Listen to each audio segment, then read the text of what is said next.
On behalf of the American Geographical Society, I'd like to welcome you to this second installment of the Geography 2050, Future of the World Ocean. The dialogue continues. Last November, we gathered at our annual symposium to analyze the vital trends reshaping our oceans. And just last month, we looked at the value of commercial remote sensing of different phenomena and spatial temporal revisit rates, including electro-optical, daily Earth observation of the entire planet, automatic identification systems, spaceborne synthetic aperture radar, radio frequencies, etc. I think you would agree after seeing the video that amazing things happen when you use them together. Today's episode focuses on the different kinds of things you can sense with sensors actually in the ocean, both at the surface and the subsurface. This relatively new technology allows us to report on all sorts of scientific observations, such as temperature, pH levels, salinity, chemical reactions, biological origins, and many other data points. And these sensors have the capability to use acoustic, electrical, and visual signals to help us explore and accurately learn more about this vast amount of water that covers our planet. So thanks for joining us today as we continue to look towards the future of the world ocean. It is a pleasure for me to introduce Dr. Christopher Tucker, the chairman of the American Geographical Society, who will guide you through today's discussions. Chris? In a previous webisode, we explored the power of commercial satellite remote sensing in understanding our complex oceans and protecting them from security threats of all kinds. The wide range of phenomena that satellite remote sensing can make sense of is truly astounding, but is largely limited to understanding what is at or on the sea surface. Today's webisode explores the wide range of scientific instruments that can be deployed within our oceans to make sense of the entire four-dimensional or 4D volume across X, Y, Z, and T, or time, as our oceans continuously change.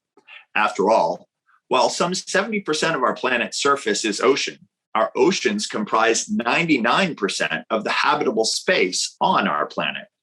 Some parts of our oceans are so remote and so difficult to reach that they're less accessible to the human eye than are parts of outer space. This is of great concern when facing adversaries that pose strategic threats in the form of submarine weapons platforms or nefarious actors that place mines in waterways, or criminal organizations that use semi-submersible fast boats to smuggle drugs and weapons. Being able to observe, characterize, and locate underwater activity with geographic precision and accuracy can also be valuable when seeking illicit mining or construction activities that might threaten our national sovereignty or even damage marine protected areas. And of course, such scientific methods are essential when searching for downed aircraft, lost ships, or other precious payloads. We use the term scientific instrument not to suggest that they are not geospatial sensors of some kind, but to underscore the importance of instruments that at first blush might only have value in the scientific study of our oceans. Oceanography has played host to an explosion in scientific instruments that make measurements that might be obscure or arcane to the layman or the national security professional, but which provide essential context for other sensors such as radar, which are more familiar to our national security community. Our oceans do not consist of homogeneous volumes of water in which every mode of sensing might work the same. Water depth and the contours of the ocean's bathymetry vary widely and greatly over different geographies. The salinity and the temperature of a given ocean volume can be markedly different from the measurements of the adjacent volume due to the currents or the results of weather patterns. The biological resources living within our oceans also shape our observations of non-biological targets. These biological resources may include massive impenetrable kelp forests or swirling soups of microbes or fast-changing schools of fish, pods of whales, or other free-ranging animals. Of course, don't forget the ever-growing continent-sized garbage patches that increasingly help undermine the quality and effectiveness of ocean remote sensing. These changing contextual parameters, if you will, can have huge impacts on the quality, accuracy, and precision of acoustic, electrical, visual, and radiological observations that serve national security missions. You cannot achieve the latter without properly understanding the former. As such, this webisode features leading ocean scientists and experts in ocean remote sensing and in situ measurements of all kinds. These experts will help us all learn the amazing and often unsuspected ways in which these many scientific instruments work with many different ocean remote sensing modalities to help us characterize security threats within and around our oceans.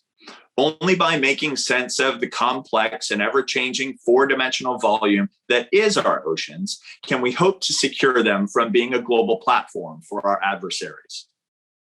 We hope that this webisode will give you a better understanding of the profound dynamism of the 4D geography that is our oceans.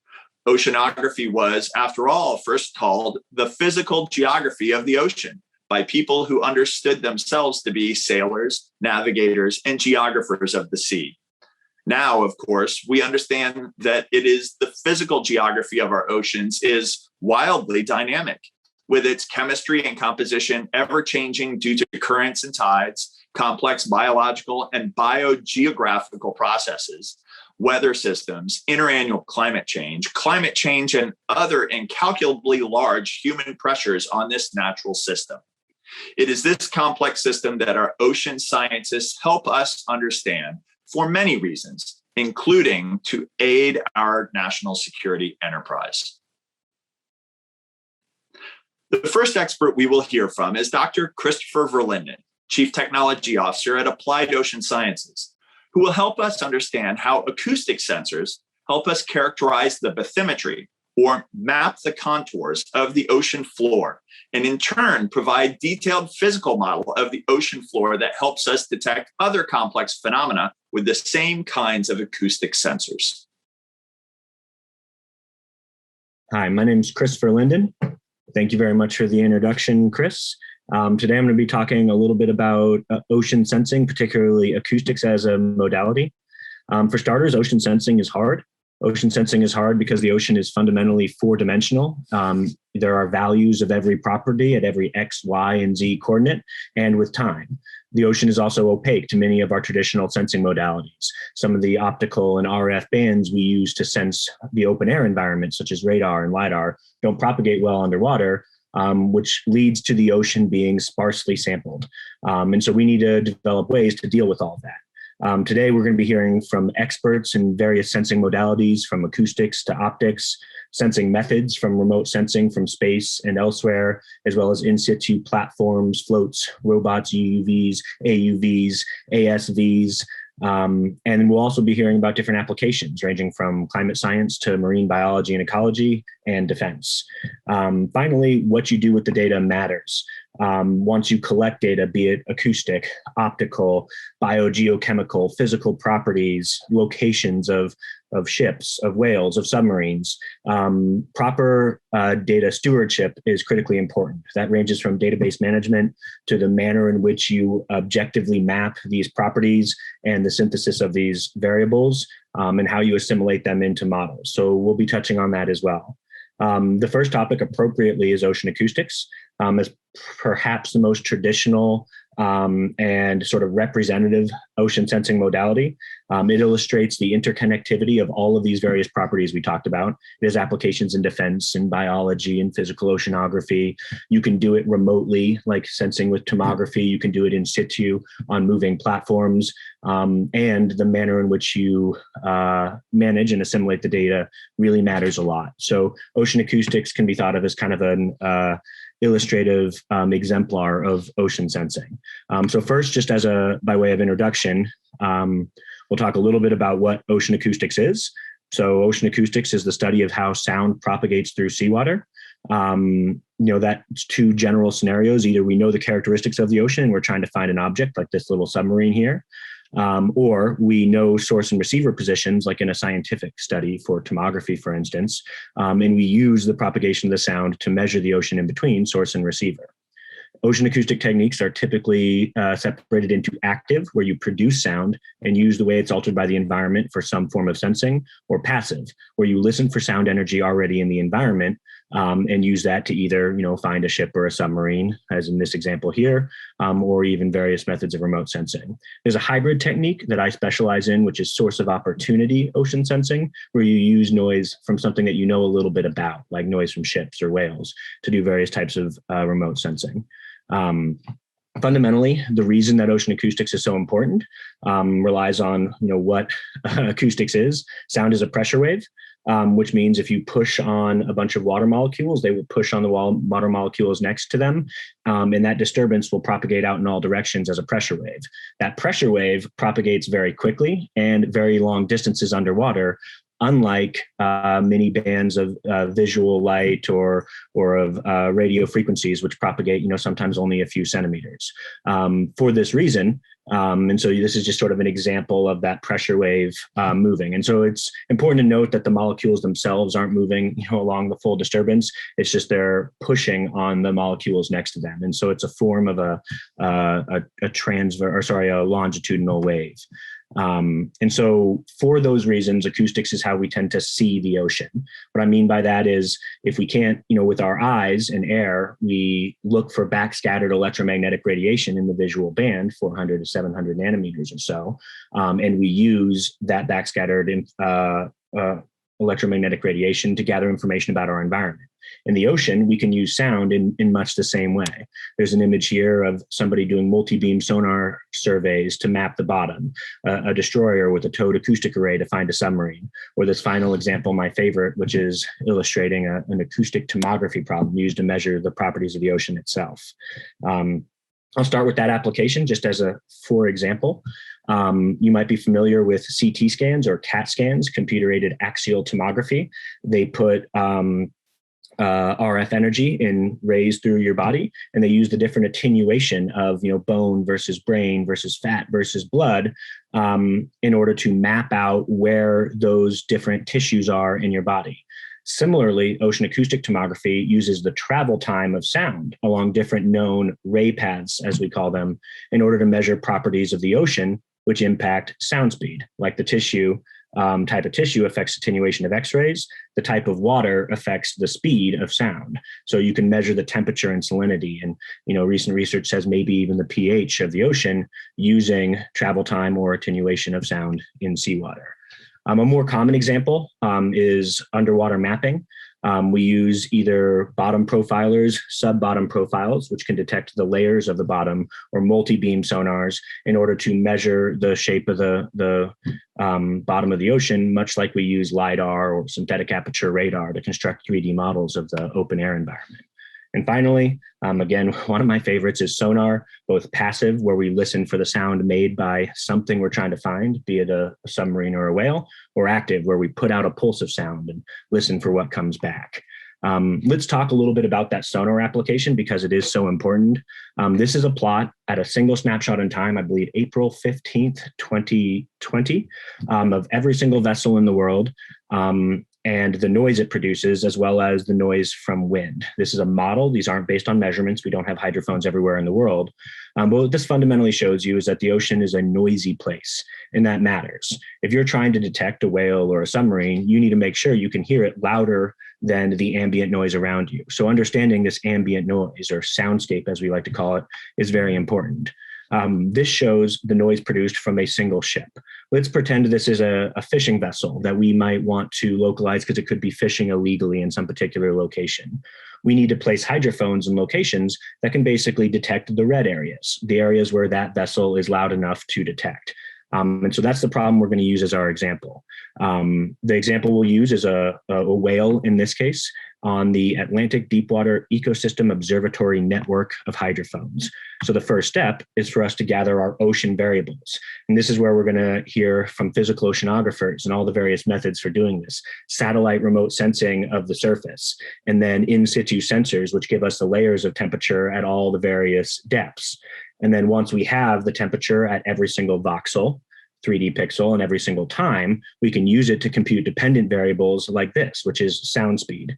And finally, we can use the sound speed to compute the acoustic transmission loss, which is how much acoustic energy is lost between every single point in the ocean and the sensor right here. And so in this example, red is very loud. So any source in the red areas would be very loud on our sensor. Blue is very quiet. We probably wouldn't detect anybody in the blue areas. And the colors in between are, as you might expect, in between. So we sort of have this 4D cube of acoustic transmission loss at every single voxel at every single time. And then we combine that with those noise fields I showed earlier in order to determine whether or not we're going to be able to detect a vessel at a particular time. So this shows the acoustic transmission loss from our receiver to all other locations. And then if we take that same map and overlap it with the noise field, we can get a detection area. So this is that surface noise from a combination of wind and ships. And this would be the detection area of our hydrophone accounting for that noise. So everywhere in light blue, we'd be able to hear a whale, and everywhere in dark blue, we wouldn't. And you can insert whatever else it is that you're trying to detect, a fishing vessel fishing illegally, a submarine, whatever it is, the procedure is the same. And this is a superimposition of the location of North Atlantic right whales with where we can hear. And you can see in those shallow areas, we actually aren't very good at detecting them. A more defense applicable problem might be this just toy problem I like to show. This shows the exclusive economic zone boundary between US and Mexican exclusive economic zones off the southwest coast of the United States. And it shows acoustic transmission loss simulations along that entire boundary. Let's say the problem you're trying to solve is how many sensors do I need in order to detect any semi-submersible smuggling vessel moving from the Mexican EEZ to the US EEZ. That's a problem that is fairly applicable. That's the acoustic simulation. You can use any type of optimizer, in this case, a simulated annealing algorithm, to try what your detection statistics are with every possible sensor laydown and ultimately arrive at an optimal sensor laydown. So in this case, it would take us 20 or so surface-mounted hydrophones in order to monitor that entire boundary. An example of a surface platform is the subsea sail.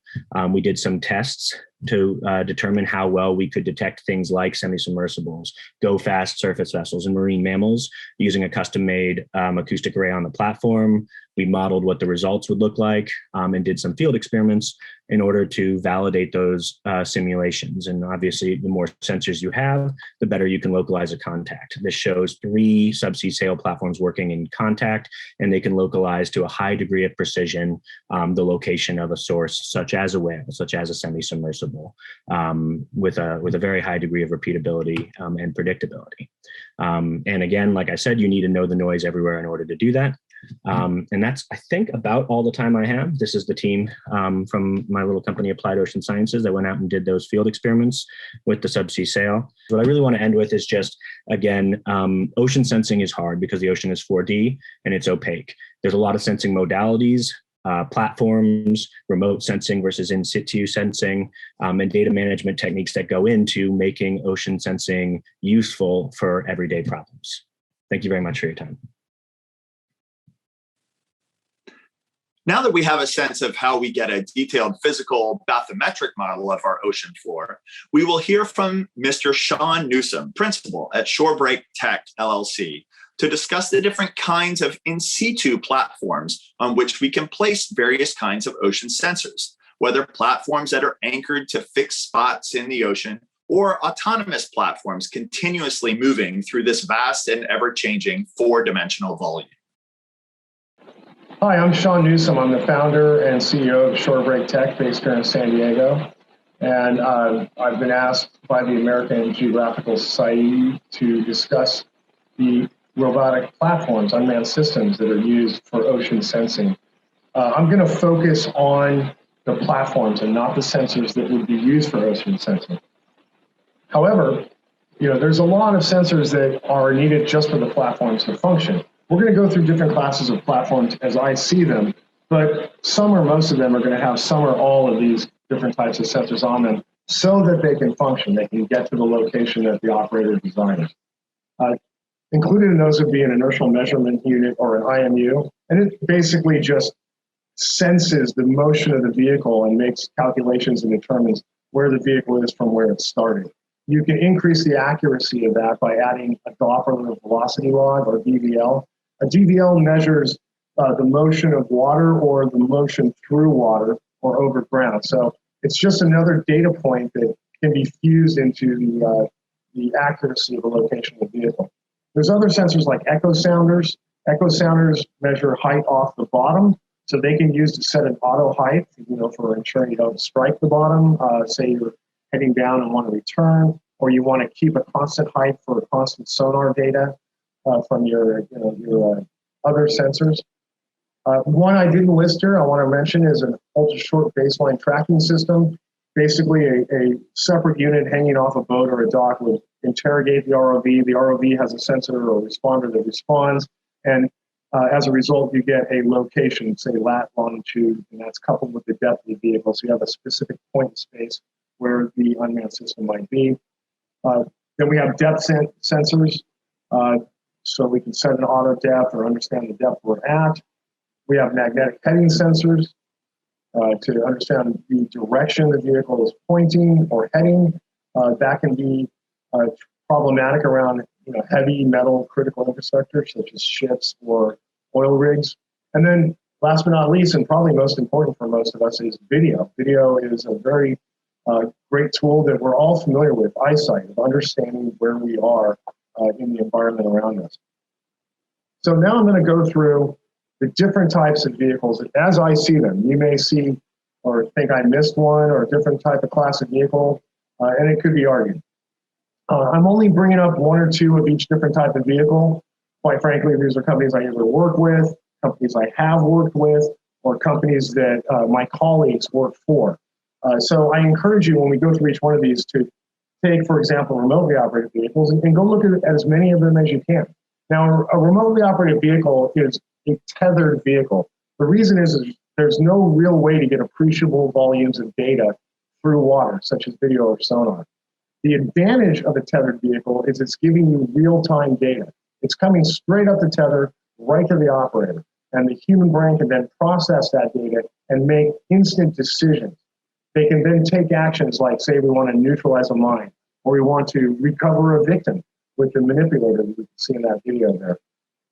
The vehicles have some form of semi-autonomy. And the reason we say semi-autonomy with remotely operated vehicles is, there's an operator involved by definition, being remotely operated. But it's very fatiguing to fly a remotely operated vehicle someplace. If you want to take lunch and you're piloting a ground vehicle in a parking lot, you put the controls down. When you come back from lunch, the ground vehicle's right there in the same spot. If you check a text message while you're flying an underwater remotely operated vehicle and look up, the ROV is not going to be where it was just moments ago due to currents, heave, etc. So what we do is we use semi-autonomy to get the vehicle as close as we can to the target. And then once we get it to that predefined spot near the target, the operator then takes control, and then we have a human brain making instant decisions on what to do. And you're going to find that an ROV is not disadvantageous to, say, an autonomous vehicle. They actually complement each other. So with that in mind, let's segue to autonomous underwater vehicles. In this case, I've got the Teledyne Marine, the Sea Raptor, and the Gavia. These are modular autonomous underwater vehicles. You program them. You send them on a path. We often use the term mow the lawn or mow the grass. Once it's done with that mission, it comes back to you and you download the data, or maybe it might surface and you can transmit the data. But the bottom line is it's not real-time data. It's data that has happened in the past. However, it's very broad area data that an operator did not have to perform or the mission and exhaust themselves. So in this case, if we look at the AUV survey on the left, maybe there's targets of interest there. And maybe those targets of interest need further inspection by a human real time. So you'll often see AUVs and ROVs coupled together in missions, particularly the EOD MCM mission is, in my opinion, the best example of that, where you do a survey of a large area, say in the Arabian Gulf, you see maybe man-made targets, you're not sure what they are, so you come in, you identify those targets, you set a mission to go look at those 2 or 3 targets, you find that one's a truck tire, one's a shopping cart, and you're done with your day. Like an autonomous underwater vehicle, there's autonomous surface vessels. They perform very similar functions, but they're on the surface. They're also untethered, so they're limited in duration by the size of the batteries or the amount of fuel they have on board. In this case, we're looking at the Marine Advanced Robotics WAM-V. I love this example because a big part of what's coming in unmanned systems is swarming. There's a lot of swarming with multiple systems giving you massive force multiplication of data. We'll talk about that a little bit later with gliders. But here is just a still shot of a screen we have in the top, a top left, I would say. There's a crewed vessel, 2 to 3 people on a crewed vessel. We have 2 WAM-Vs, and they are autonomously following and tracking the crewed vessel. Now, typically when you do manual surveys like this, you would overlap the sonar for the bathymetric data on the bottom about maybe upwards of 50%, because you've got human error involved. When it's autonomous like this, your overlap may only be 10%. So now you have the same number of people operating 3 times the vessel with much less overlap, so you're getting massively more data with the same return on investment over time. So I think this is actually called the Mega Swath. And you can see, if I had the video for this, I just don't want to show too much video, you would be getting this data back real time as well. This is really exciting. This is Teledyne Marine. This is fused data between an Ocean Science Zeebo, a Seabotics ROV, and a Gavia AUV. I was fortunate to participate in this. But what we've got here is we have LiDAR, we have side scan sonar, we have video, which isn't shown in this clip, we have imaging sonar, and we're looking at a pier. You can see some shadows below the circular areas. So not all the data has been fused into this particular image, but the overall final image has the underwater data of the pier structures going to the bottom. You can see the riprap on the beach. They were interested in putting in a boat launch, so we were taking a look at where the best area might be. We're looking at the quality and the integrity of the pier. We're looking for what's going on in the benthic surface or floor below the pier.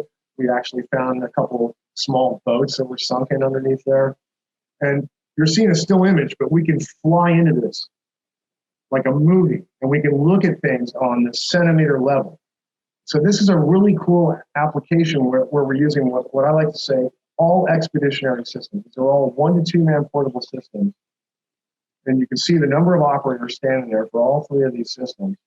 And look at the massive amounts of data that you can get from the kit that you can fly somewhere easily. Then we have gliders. I really like gliders. They use what's called a buoyancy engine. This is really cool, simple way of flying a vehicle that can last up to a year. In this case, we're looking at the Slocum glider from Teledyne.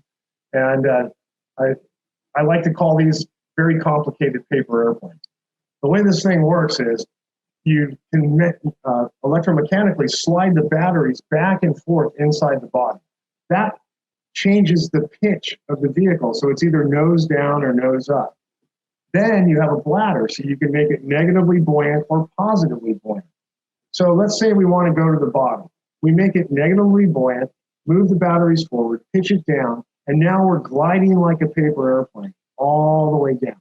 We have a sensor that says, hey, you're about to hit the bottom, better turn around. So we move the batteries back, pitch it up, make it positively buoyant, and now we're gliding upwards to the surface. When we get to the surface, our antenna sticks out of the water, and we're transmitting all of our data to via satellite or to a mothership for retrieval and analysis.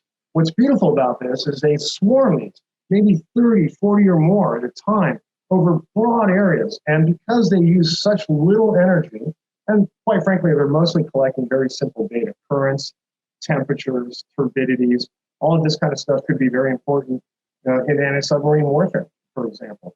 But doing it over broad areas and up to a year, imagine that, over thousands of kilometers. with one person with a laptop monitoring these guys. Just think about that. Imagine 20 years ago what it would take to get the same amount of information with humans and survey vessels. So a lot of people don't think about aerial systems when we're talking about the ocean, but aerial systems provide a lot of data that's coupled. In this case, in the top right, you see the Marine Advanced Robotics WAM-V. This is a Planck Arrow system. Planck Arrow makes software that allows quadcopters to land, or aerial systems, I should say, to land on moving targets like this moving boat. There's literally a giant QR code on top of that boat. You can't see it, and it's tracking that QR code, right? That unmanned surface vessel may also have an ROV on it. So now we can inspect a wind turbine blade tip. We can inspect at the surface, and we can inspect all the way to the moorings with one unmanned system that's operated by maybe 2, maybe 3 people. This also allows for, in the case of Planck Arrow and their technologies, object identification and detection. That could be an adversary. It could be a marine mammal, right? Also, you can tether an unmanned aerial system to a mothership or another unmanned platform like the WAM-V, and now you've got an antenna for over-the-horizon communications. So this vessel, this system could be sent from a mothership over the horizon to perform a mission without involving any humans, putting them at risk, or very expensive infrastructure assets like the ships with the people on it. So this is what I find really exciting about unmanned system, is the ability to take our people in uniform out of harm's way and our very expensive assets. I mean, let's face it, it's our tax dollars. Then we have energy harvesting variants. So in this case, we're looking at the liquid robotics wave glider. I want to thank Applied Ocean Sciences for providing this slide for me. You can imagine that the upper right section of this is a uncrewed or unmanned vessel at the surface. We're gathering energy stored to batteries from the solar panels there. Those are then being used to power our sensors. Those sensors may include that towed array system in the back and below. And it's being propulsed by the vanes that you see directly below the vessel. So as the wave energy passes through, over, and under this vessel, it's taking advantage of that energy, and it's pulling the system through the water. Now, it's limited by sun and waves, but there's generally, a good amount of those out at sea most days. A vessel like this, or a platform like this, I should say, you might use this for securing the coastline, for drug interdiction, for massive ocean sensing, and going back to being, again, at the same time, a gateway buoy, a mobile gateway buoy for other unmanned systems that are operating below the surface and sending that data via satellite or to motherships beyond. Now, this is one of my favorite systems out there right now. This is the Ocean Arrow Triton. This is a San Diego-based company, but this is a hybrid system.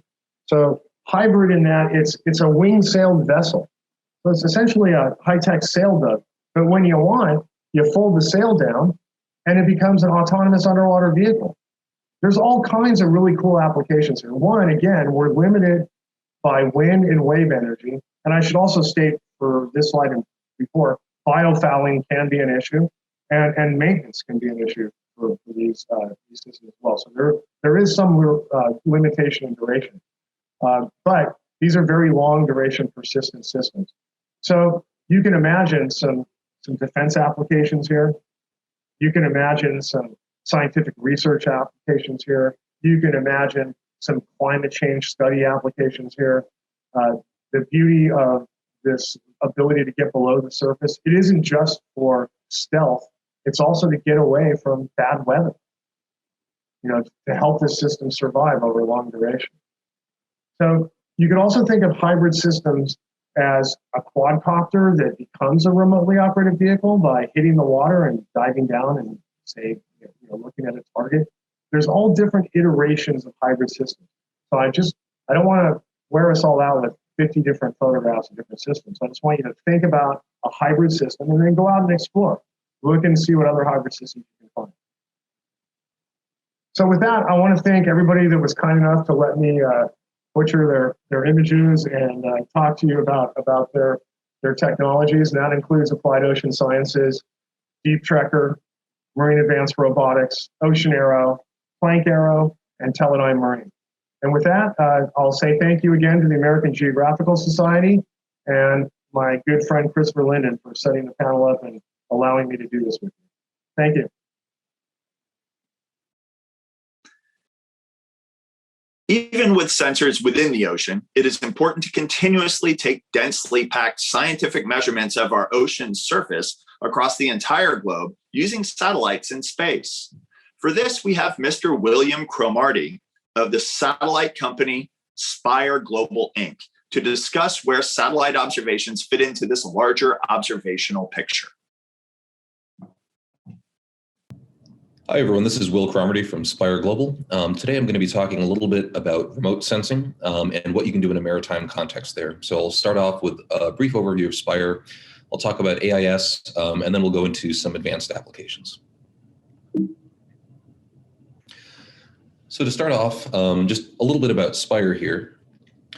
We currently own and operate the largest multi-purpose remote sensing constellation in the world. So we have 114 satellites on orbit, 30 ground stations, and we have roughly 300 employees now at this point. And effectively what we're doing is we're launching these CubeSats. They're all about the size of a loaf of bread, so 3U in size, and they're collecting signals from space. So we call them lemurs. They're low Earth multi-use receivers. And yeah, as I mentioned, all 3U in size, with some that will be 6U as well. So typically when we build these, what we're doing is, if someone comes to us with a requirement, we might do a custom one for them, but generally these are going to have payloads to collect a couple different types of signals. So we do this for maritime, where we collect AIS signals from space, from those transponders on maritime vessels. We do aviation tracking with ADS-B collection. We also do weather data, and we do this through a technique called radio occultation, which sounds complicated, but it's actually very simple. It's looking at how GPS signals bend through the atmosphere. So if you look at how they bend, you can get a lot of interesting information about atmospheric conditions, temperature, pressure, humidity. We also look at how they bounce, which is called reflectometry. So that gives you things like soil moisture and wave height and ice data. We do our own numerical weather prediction model that covers the entire planet. We also collect space weather data, so ionospheric data. And then we also do custom CubeSat builds, typically for government agencies. So one other thing that we do also for AIS collection is we do something called dynamic AIS. And really what we're doing here is we're using over 3,000 shipborne receivers. So you can think of them as like terrestrial AIS collection, except they're sitting on different vessels. And so these vessels go about their normal daily business. They go through their various trade routes, and they're pulling in all of the AIS data from the areas around them. The reason that we do this is when you get a lot of these signals packed in one place, like a very high traffic port, you start getting signal interference. So basically AIS was never originally intended to be collected from space. And so the challenge is always these high traffic zones. And so with this method, that gives us unique insight into somewhere like an East Asian port where you've got thousands of vessels in a very small location. So I'll talk briefly here about traditional AIS use cases that you're probably all familiar with, and then we'll get into some advanced ones. So, traditionally when we think about AIS, we think about things like fleet management or market tracking, maybe commodity monitoring. There's also counter-piracy applications, maybe search and rescue operations, or port logistics. These are the ones that typically span public sector and private sector. And you're probably used to seeing that in a context like this, where you have some kind of map in front of you with various vessels, and maybe you can click on that vessel, you can look at where they've been historically, and maybe also get a little bit of information about what type of vessel they are or what flag they're operating under. So this is where the fun part is. This is advanced AIS, and really what we do here is you start thinking about taking that AIS and going beyond just ship tracking. And so this is just a collection here of different applications that I was asked to come up with when I presented at NavCen recently. And they said, just give us as many interesting and unorthodox applications of AIS as you can possibly think of. So, some of these are hypothetical, some of these are real world ones today. So I'll speak briefly about that, but, without reading out the whole list, you'll see there's a whole lot of interesting stuff that you can do here. So I sorted these into kind of three big buckets. The first is data correlation. And so this is taking your AIS data set, taking another data set, marrying those up, and then looking at what kind of insights you can get out of that when you get both data sets together. So you can look at things like spoofing. You could do marine biology. So an example there would be looking at the interactions between whale migration patterns and maritime activity in case you're doing something environmental. You can look at industry health, so looking at market trends and comparing those to maybe shipping for a specific sector. So if you want to look specifically at agricultural grains and how they move around the world, or specifically at oil tankers, you can compare that to existing market data. There's also signal geolocation. So combining that AIS data with collection of other signals that might emanate off a vessel, and that is also extremely useful for dark vessel tracking and counterproliferation operations. You can think about arrival timing in the context of weather. So as a certain vessel encounters some kind of inclement weather, how that's going to affect their arrival. The same for ice routing. And then also you start getting into the autonomous world as well. So that's thinking about, if I have an autonomous maritime vehicle and I want it to intentionally avoid other vehicles, I might want it to know where those vehicles are using AIS and tell it to keep a certain standoff distance so that it doesn't get run over and destroyed and cost me a lot of money. There's also emissions tracking, right? So you can look at a fleet, think about what kind of weather they're going through, and then calculate what that's going to be from a fuel cost or carbon emissions perspective. There's also pandemic mapping and epidemiology. So thinking about maybe something like the spread of COVID. And if you have an outbreak in a certain region or cruise ships that are affected, going back in time and thinking about where they were and what ports they touched.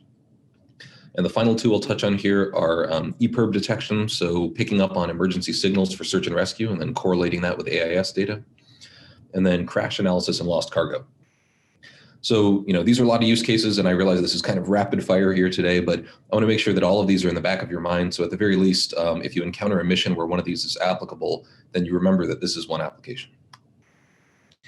So in terms of collecting that weather data, when we do that technique called radio occultation to create that data set that we marry up with AIS, basically what we're doing is, we have this whole constellation of satellites and we collect these signals around the world where you look at how those GPS signals bend. And you can think of that as the equivalent of if you were to fly 10,000 different weather balloons around the world, and you can see side by side there the difference, especially for oceanic regions there. Traditional weather balloons aren't typically floating over the middle of the ocean, but we're able to produce this global model that, you can create an accurate forecast for even a point way out in the middle of the ocean, not near any kind of weather station. So in this context, typically you can click on any one of our vessels when we pull up our viewer there and receive precise data for that vessel and that location as they move around the world, including things like wave data or wind data, even if they're in the absolute middle of the ocean.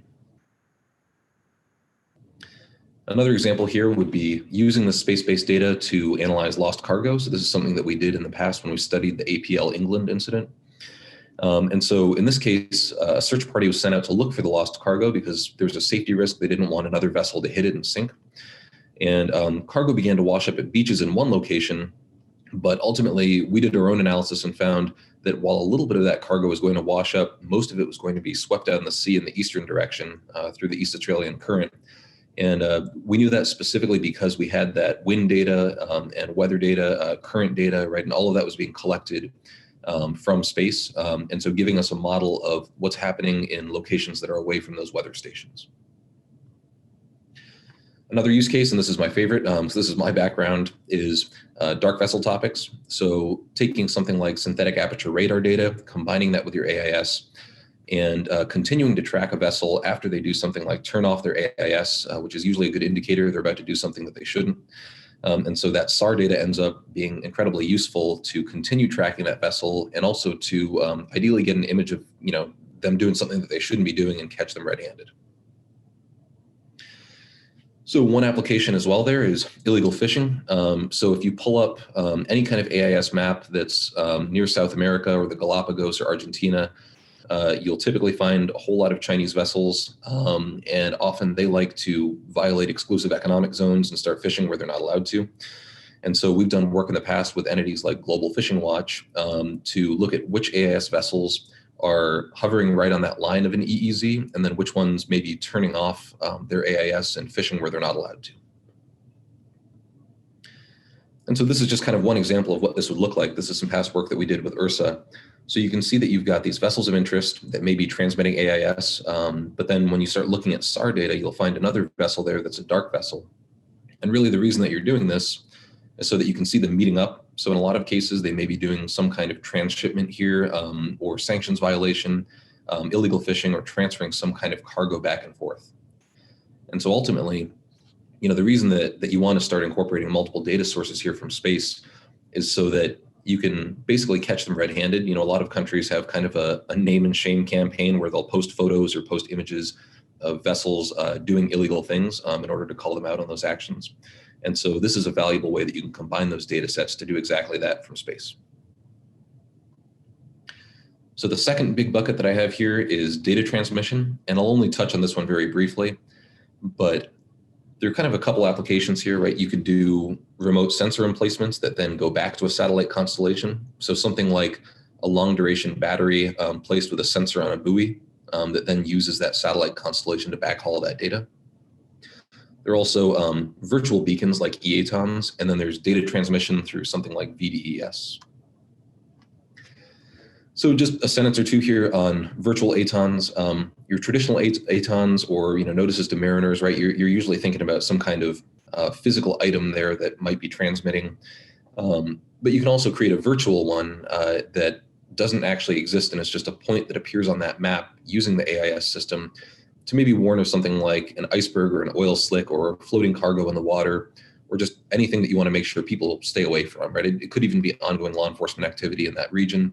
But it's nice to know that for AIS, you don't actually have to have something physically on the ground there or in the ocean. You can also do virtual ones using that system. The other example here, VDES, this is just the ability to send data back and forth between satellite constellations and ground stations. So you might have something like weather data going back and forth here, or ice charts. And this is really just using that backbone of AIS in order to send data. And the final big bucket here is anomaly detection, typically using AI and machine learning. And so there are a few different ones here that you can look at. There's acoustic modeling, which I believe Christopher Linden will be on the panel. He's an expert in that. So you can look at what you expect to see based on where AIS tracks are, and then you can subtract those out and think about what kind of acoustics you might be able to pick up in maybe a subsurface capacity for things that are not transmitting AIS. There's also anomaly detection for counter narcotics. So in theory, you could do something like teach your system what normal fishing vessel activity looks like, and then flag any vessel that claims to be a fishing vessel that really doesn't act like one, that might be doing something illegal like a transfer of narcotics. There's also geofencing, which is another great one, and I'll touch on two examples on that shortly. There's the SAR tip and cue example, which is the one that I mentioned previously for dark vessels, but just the idea of combining AIS with SAR so that you can tip and cue that SAR satellite as soon as someone turns off their AIS, because that's an indicator that you might be about to catch them doing something that they shouldn't. Another is hijacking detection. So in theory, you could do something like teach your system exactly where you expect your vessels to go, especially if they're on a traditional path. Maybe they're going around the coast of Africa. And then all of a sudden you see them veer off course and go in a rapidly different direction right near Somalia. And you could make a reasonable, estimate there that they may have just been hijacked. And then the final one here, analysis of new trade routes. So teaching your system to look at how maybe changing ice conditions or weather conditions may end up opening up new trade routes, or looking at where maybe new vessels are popping up that maybe they couldn't have gone because there was ice previously in that region last season. So we did a study of the MV Alta. There's a great article in Wired magazine that you can find online about this one. And basically on this one, if you start looking at that AIS track, you can find pretty quickly where something went wrong. And so this one ultimately washed up on shore. But you figure when you start combining these space-based data sets, what you can do is you can actually go back in history. And if you do have a ghost ship that washes up with no one on board, you can start looking at that historical data, including weather data and current data, go back in time and figure out where that vessel probably washed up from. This is one that was an unfortunate incident, but it was the port of Beirut. And one of the first things that we did in order to understand the impact here after the big explosion that happened on August 4th was to look at which AIS transmissions suddenly went dark, because that unfortunately was a very good estimate of which vessels were blown up or destroyed in that explosion. So as a tool for any kind of crisis triage, it's actually very useful because you can figure out immediately which vessels might have been damaged. This is some work that we did with a partner of ours that touched on the Port of Houston. And in this case, it had to do with fuel bunkering. They had a concern that there were individuals who were supposed to make payments for taxation reasons when fuel was transferred between vessels. It was on an honor system, and there was suspiciously low self-reporting of people coming in and paying what they were supposed to. And so they wanted to have an automated system here to detect when two vessels would meet up. So you can imagine this has a lot of applications, including sanctions-related work or counter-narcotics work. Really, anytime you've got two vessels meeting up and transferring something, that AIS data set can be especially useful for figuring out when two vessels start making contact. Geofencing, so similar to the previous one, this is one for protected zones. So when we launch our satellites, it's not unheard of for someone to stray into the launch zone where you're not allowed to go. And often it might just be some guy in a boat that wants to get a view of a cool rocket launch and ends up getting an entire launch canceled. And so ideally, if you want to have full maritime domain awareness of that launch zone, especially if it's an off-limit zone, that's where you might start pulling in something like space-based data here for not only AIS, but also ADS-B and weather to have that full picture of your launch zone, and also to make sure that people stay out of it. So that concludes the presentation here. You'll see my email on the bottom. If any of these use cases seemed interesting to you, absolutely feel free to reach out, and I've got more materials I can send you as well. Thank you. Observing the ocean with optical sensors is a tricky endeavor, given the complexities of the ocean as an ever-changing medium. Optical sensors are more than just cameras that passively receive optical signals, but also include the use of light and lasers to actively sense what is out there. To help us think about this is Dr. Daniel Kirschner of the Naval Research Laboratory. Hi, my name is Daniel Kestner, and I am an NRC postdoctoral associate at the Naval Research Lab's Remote Sensing Division based in DC. And I'm going to give you a little talk on perspectives on ocean optics, which is generally the field that I work in. So to start, in ocean optics, we're interested in the small sliver of electromagnetic radiation associated with visible light. That's about 400 nanometers to 700 nanometers. And on the right here, you can see the solar radiation spectrum. That is the light that is emitted from the sun. The yellow data here is associated with what's received at the top of the atmosphere at the Earth. And then the red data is the radiation at sea level. And within about a centimeter to a meter or so, all of the infrared greater than like 750 nanometers or so, and UV radiation less than about 400 nanometers, it's absorbed by the ocean water itself. And what remains is this visible light. And it is this radiation that is the most plentiful at this Earth's surface. And it's a driving force behind life as we know it, because it is what is used in photosynthesis and other important processes. So the global ocean is huge. It covers approximately 70% of the Earth's surface.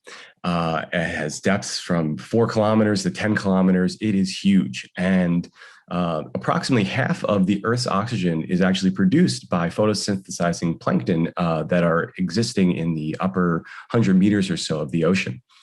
So studying, observing, and monitoring this global ocean it's really crucial to many topics, ranging from meteorology to managing global food supply chain and understanding the implications of global climate change. But traditionally, these observations of the global ocean have been performed using costly ship-based sampling techniques, which they're costly in the sense of man hours and money, and they also tend to undersample the ocean given how large it is. So recently, I would say in the past 50 years or so, there have been some really magnificent technological advancements that have led to improved sampling techniques. And some of these utilize optical measurements. And so kind of at the center of our field is this idea that optics is a tool to study ocean biogeochemistry at unparalleled spatial and temporal scales of observation. This figure here that we're looking at is it's from NASA Exports, which is an ongoing campaign. I think they just finished their last field campaign in the Atlantic. And it's really centered around understanding these interactions between dissolved and particulate carbon in the ocean, and generally understanding the ultimate fate of carbon as it enters the ocean. And to do this, they're utilizing satellite and other above water observations like airplanes that observe the passive light emitted from reflections from the sun.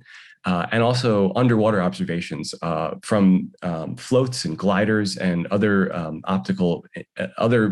platforms that utilize optical instrumentation, as well as the ship itself. So here's just an awesome example of satellite observations of the global ocean. This is a composite of about 12 years of daily observations from the NASA SeaWiFS satellite, and it's displaying particulate organic carbon throughout the global ocean. And, you know, you can just start to see the advantages of these sorts of observing techniques, because we can pick apart these large scale temporal patterns and spatial patterns as well about where particulate organic carbon is in high concentrations. And, you know, this is a really important measure of what's going on in the ocean. So this is just one example of what we can do with these satellites when we're observing the solar radiation that's reflected. The only downside to these satellite observations is that they're limited to the upper surface water, which may be about 100 meters or so, where the solar radiation actually penetrates and is able to be scattered back to a sensor like a satellite. Another really interesting application of optical measurements are part of this global array of autonomous robotic floats called the biogeochemical Argo floats. These are similar to these traditional Argo floats, which have salinity and temperature measurements, but they employ optical measurements as well to infer information about suspended particulate material, chlorophyll, and other important biogeochemical parameters at depth. They'll profile the entire ocean. They'll profile for up to maybe a kilometer, 2 kilometers, and surface and send data to a satellite. So this is the other side of the spectrum, these underwater optical measurements. Just a little background on kind of remote sensing reflectance and what we call ocean color. The ultimate goal is to retrieve information about the oceanic constituents. And so we have to isolate the water leaving signal. So what happens is the solar radiation penetrates the atmosphere, and some of it interacts with the atmosphere itself, and it's scattered back to some satellite sensor that you can see in this figure. But a portion, and it's actually kind of a smaller portion, actually penetrates the ocean, interacts with material in the ocean, whether it be water molecules, phytoplankton, minerals, and it then redirects itself back to the satellite sensor through a process of scattering. And we're able to infer useful information about what's in the water from this. But, you know, it's not a very simple problem, because we have to first isolate the water leaving signal. And secondly, we need to know knowledge of the light scattering and absorption properties of the oceanic material. And this is just a brief background here is basically when light interacts with material, one of two things can happen. Light is absorbed and it goes away, or it is scattered and it's redirected in another direction. Or of course, the third option is nothing happens. And the sum of all these scattering or absorbing events in a material like the ocean, where we have lots of different things, is dictated by particle concentration or material concentration, really. And then to second order properties associated with the materials themselves. So composition, size, shape, internal structure. So it can be a very complicated phenomena. And it's particularly complicated by the ocean itself. I like to call seawater a complex soup. It contains lots of dissolved and suspended material that vary in concentration, size, composition. And here's a nice little figure that kind of shows the kind of full gamut of things in the ocean. And it's varying in time and space. And so it's a really challenging problem to infer and understand, like, what is happening at the satellites from the satellite's view, because of all these different things that are interacting with the light. here's some kind of interesting microscopic images so you get a real sense for really the complexity of it. On the left here, we have some examples of phytoplankton, which really vary in size and composition, color, and shape. And the right here is this kind of mixture of living and non-living material that you'll often find in these coastal regions where you have terrestrial input from land. And it's just a mess. It's not a bunch of spheres that is easy to kind of understand what might be happening when light is interacting with it. So it's a challenging problem, but it's a doable problem, and we've made leaps and bounds in terms of understanding the signal and what we can learn from it. And then just a final, it wouldn't be a talk if I didn't kind of plug my own work. So I'm interested in particularly developing these proxies for measures of particle composition, size distribution, and concentration for in situ optical measurements that might be on these biogeochemical Argo floats that I showed you earlier. But this information that we learned from doing these experiments in the lab is useful for also in interpreting the satellite signal. So here's some figures from my published and work in prep about developing predictive proxies for particle composition and size and concentration. So that's all. If you have any questions, please feel free to email me. And I'm really grateful to the American Geographical Society for inviting me to talk, and all my collaborators and at the Naval Research Lab and at the Scripps Institute of Oceanography, where I completed my graduate work. And of course to NASA, who's funded most of the work that I've been able to accomplish. Thank you very much. As any scuba diver or fisherman or avid boater will tell you, every part of the ocean is different and ever changing, and the changing physical conditions must be measured closely, morning, noon, and night, every day of the year. There are a host of physical oceanographic sensors that help us do that. Dr. Greg Sinnett, an ocean scientist with Scoot Science, will provide us an introduction to the world of physical oceanographic sensors. Hello, I'm Greg Sinnett. I'm an ocean scientist at Scoot Science, where I use observations, models, and theory to understand nearshore ocean dynamics in support of aquaculture.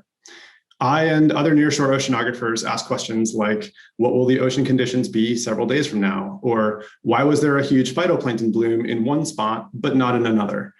These questions depend on ocean processes acting across broad space and time scales. So when I think about the broad range of possible instrument choices for an oceanographer, I often think about the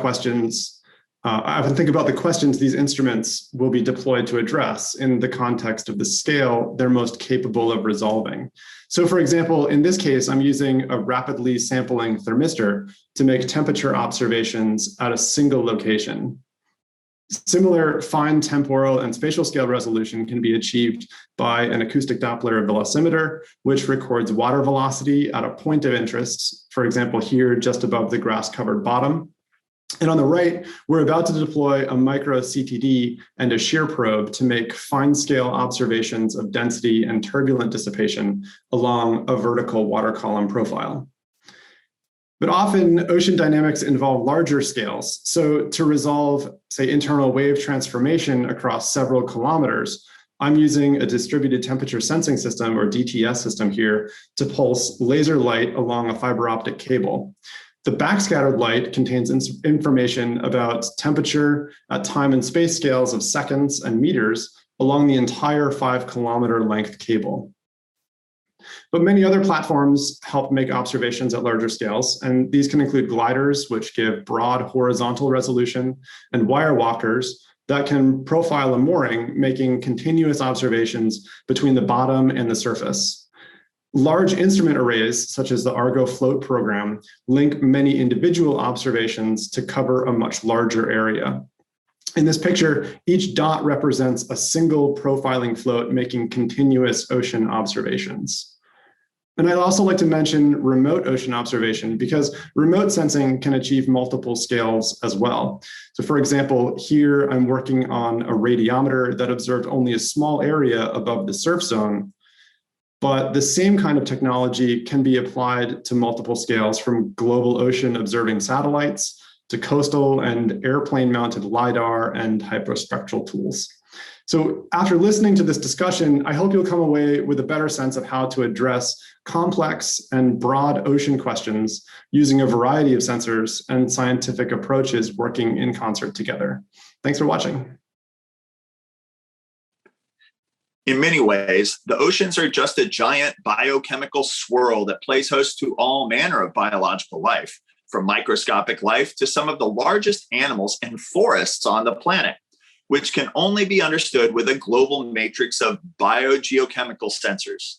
Dr. Jennifer Brandon, senior scientist at Applied Ocean Sciences, will help us understand the different kinds of biogeochemical sensors that must be deployed across our oceans in order to make sense of this continuously changing four-dimensional biogeochemical seascape. Hi, my name is Dr. Jennifer Brandon. I am a senior scientist at Applied Ocean Sciences, and today I'm going to be talking about biogeochemical in situ sensors.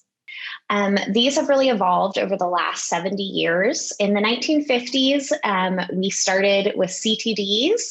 In the 1960s was really the era of the modern research vessel and ROVs. In the 1970s, we invented the modern Niskin bottle, which allows us to sample water at different depths of the water column attached to CTD rosettes.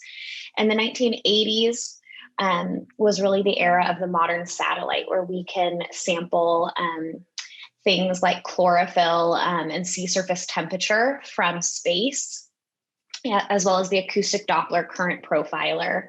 In the 1990s, we took a huge step forward with gliders, where we can sample the water column without needing to use ships or research vessels. In the 2000s, we developed the Argo program, where we now have thousands of these tools out there sampling the water column at all times. And then we developed the biogeochemical Argo system, which I'll talk about later. And in the 2010s to 2020s, we've developed the Deep Argo system, as well as USVs, which are unmanned surface vessels that are can sample all kinds of biogeochemical systems. So I'm going to talk in this talk about different kinds of samples that we take, basically different kinds of questions you would ask and the tools you would use to ask them.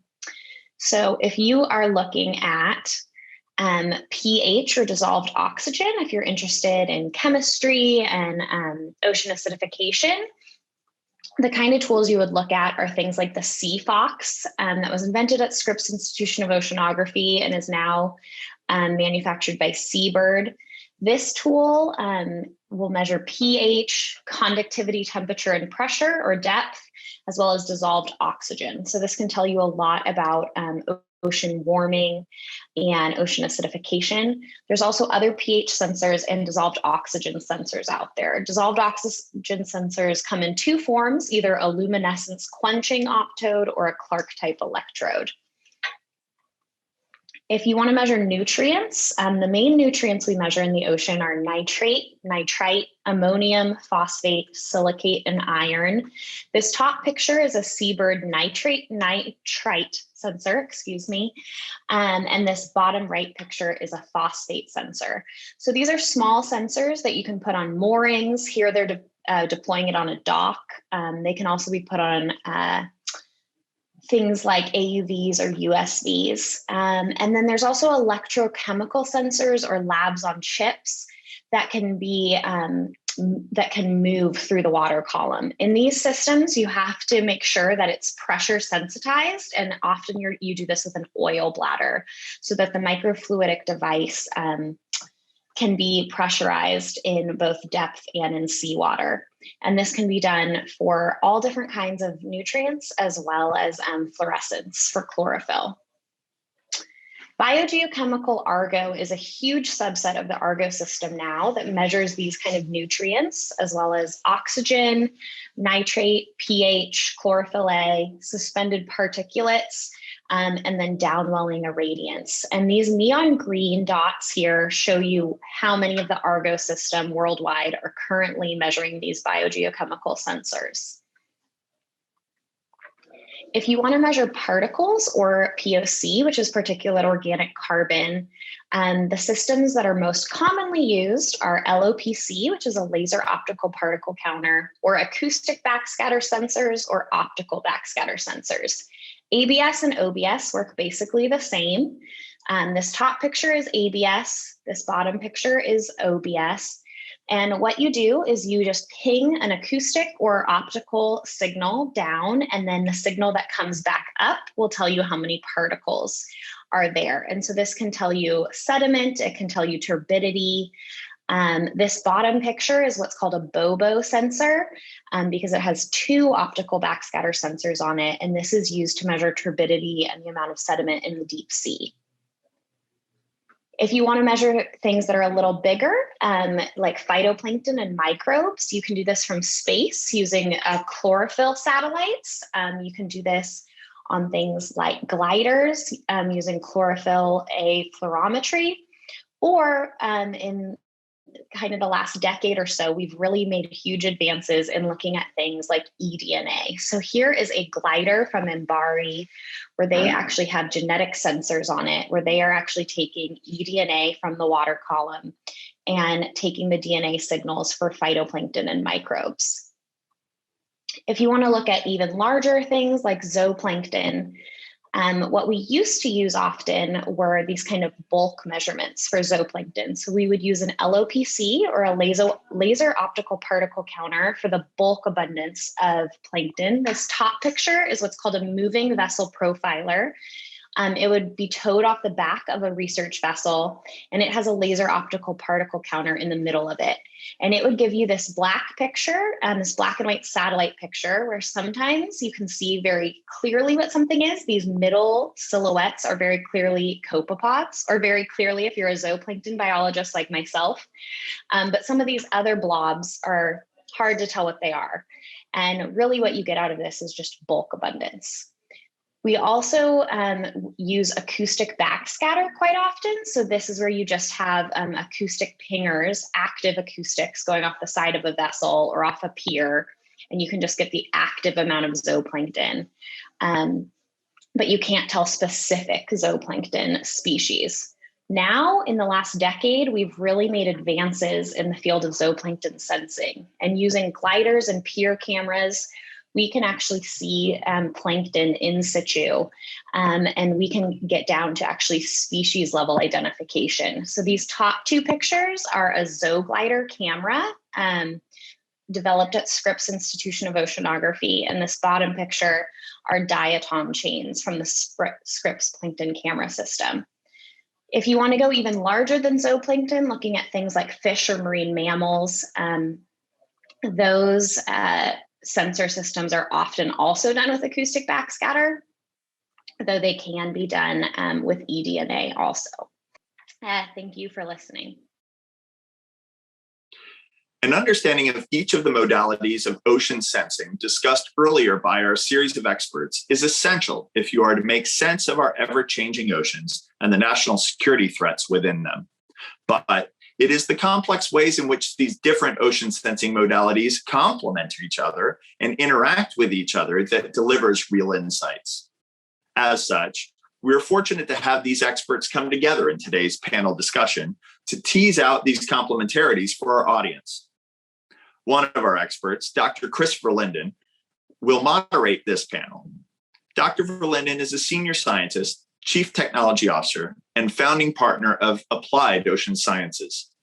He was an officer in the U.S. Coast Guard for 14 years and has worked with the Office of Naval Research and the Naval Research Laboratories extensively on a wide range of projects. Specifically, Dr. Verlinden is an acoustic oceanographer and subject matter expert in the use of large vertical aperture arrays and making inferences about our oceans using passive and source of opportunity acoustic noise. In 2010, Dr. Verlinden transferred to the U.S. Coast Guard cutter Sycamore out of Cordova, Alaska, where he served as operations officer for 2 years. During this time, he served as task force leader for an on-scene Coast Guard assets during the Deepwater Horizon oil spill and as project officer for oil spill response exercises in support of Operation Arctic Shield, earning 5 Arctic Service medals in the process. Dr. Verlinden received both his MS in oceanography and his PhD at Scripps Institution of Oceanography. And lending his expertise to this panel discussion will also be Tim Galganitis from Spire Global Inc. to join with Dr. Verlinden and our other experts. Over to Dr. Verlinden to host today's panel. Thank you very much for the introduction, Chris. Today we have a panel of experts in ocean sensing from ocean sensing platforms that can work in situ, autonomous surface vessels, underwater vehicles, aerial vehicles, you name it, sensing from space, biogeochemical sensing, optics, acoustics, physical oceanography, chemical oceanography, biological oceanography. And the reason that we've assembled this panel of experts is because ocean sensing is necessarily interdisciplinary. The thing that occurs to me most after having heard all these experts speak is that you can't just do one thing. If you're a Navy operator or a Coast Guardsman and your goal is to find a submarine or a vessel fishing illegally, you can't ignore the physical oceanography that affects the propagation of sound. You can't afford the biogeochemical sensing, which affects the propagation of optics. And all of these things affect your ability to operate vehicles.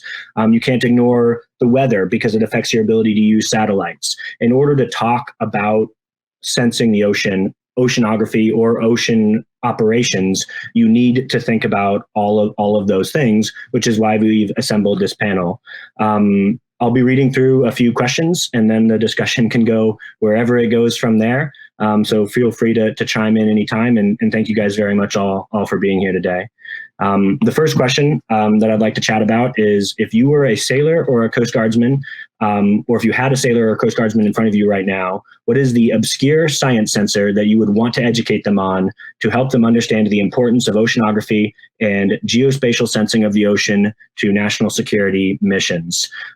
So I think this one could be open for anybody. I'd certainly like to hear your thoughts, Dan, from an optics perspective, and I would imagine Jenny knows sensors that none of us have ever heard of. But does anybody want to take a stab at this question first? Thanks, Chris. Thank you. I'll start first from a platform standpoint. You know, it's more than just the sensors. I'd love to educate them on the concept of swarming autonomous systems, deploying redundant sensors, multitudes of them in sync. You know, for example, subsea gliders, they deploy maybe 30 of them at a time in a broad swath and maybe for very long missions. And they are able to, by doing that, able to gather, you know, ocean currents, temperatures, and other types of data giving a very big picture. But less of that is done on, you know, in other platform types. You know, for example, the same capability exists with unmanned surface vessels, where you can swarm many of them together. And you can do that because they're automated. They're not human. They're more accurate in their paths. Therefore, you get more data per path, and the ability to run tighter, you know, paths. Also, it just gives you broader data. But you know, you do that with less people in less time and lower overall operating costs. Got it. I think you know, I do not obscure sensors. You know, I do boring old ocean acoustic stuff. But I think one of the most exciting things I'd want to talk to a sailor or a Coast Guardsman about would be the technologies that enable you to do what you were just saying, Sean, you know, even better. There's the platforms themselves, but the command and control, you know, the AI and ML that enables us to control swarms of vehicles in a way, you know, to optimally sample for probability of detection of a target or reducing the variance of some environmental system. I would want to talk about some of that optimization math, I think, which really goes into, Tim, what you guys at Spire do as well, as far as, you know, how to optimize sampling. Do you have any thoughts? Yeah, thanks, Chris, and thanks, Sean. Sean, you actually hit on a point that I had actually written down and wanted to bring to bear, and it's the notion of swarm and really, you know, for a sports analogy, right, flooding the zone with sensors. One of the things that Spire does, and as a Navy intelligence officer, right, it resonates with me, is I'm used to capital assets in space that have X minutes of dwell time, and then you're waiting a full 24-hour cycle until you get to look at that target again. What we're seeing in space, and just industry in general is a focus and a renewed understanding that sometimes multiple revisit rates require multiple sensors. So rather than make multi-billion-dollar investments hundreds of times, small disposable sensors to achieve that swarm effect that you talked about, Sean, and really that gets into and necessitates that automated C2 architecture is really a powerful future, because then if you envision this sort of sensor stack going from the ground truth, ocean surface, subsurface layer, all the way up into the big strategic level of space and the wide swaths of area that you can cover, you're then able to apply swarm in the stack, which then just exponentially multiplies the amount of data that you can bring to bear. But then it also renews a focus on how do we analyze and actually make sense of all this data, because we can talk about swarms and data volumes all we want, but unless we accompany that conversation with an understanding of what it takes to make sense of that data, we're only having one side of that conversation. Yeah. Now, Dan, I'd ask you to weigh in on this one, but light doesn't go underwater, so I assume optics has nothing to do with this, and there just really aren't any optical sensors worth talking about. Am I 100% right there? You're 100% wrong, Chris. But thank you, everyone, for your responses. I personally, I would say two sensors though that I'm really into and I think are really interesting and people should really know about that will be deployed on a lot of these swarming systems are a turbidity sensor, which measures optical scattering at side or back scattering angles, and a chlorophyll efflorescence sensor. These are two relatively simple sensors that we've kind of developed over time, and we can make them pretty low cost. And they can provide two really important measures of particle concentration, like how much stuff's there. And then also from the chlorophyll sensor, what is that stuff? Is it organic? Is it living? Is it non-living? And using those two measurements, which are really relatively low cost in terms of energy consumption and cost in terms of purchasing these sensors, you can develop proxies, ratios of these two measures. You can use just one or the other and combine them to really start to understand, what is in the water. And these sensors are really special in that way that they can provide kind of extra information for a relatively low cost. The other thing, and the question about educating people about them is that these sensors need maintenance. And unfortunately, in optics, we have windows and we have a source and a detecting window. And it's really important to clean these sensors and to routinely calibrate them. It's not a really time-consuming activity, but it's something that we really need to do regularly and make sure that we understand that the data we get is accurate. So that would be what I would tell some sailor or Coast Guard person regarding optical sensors.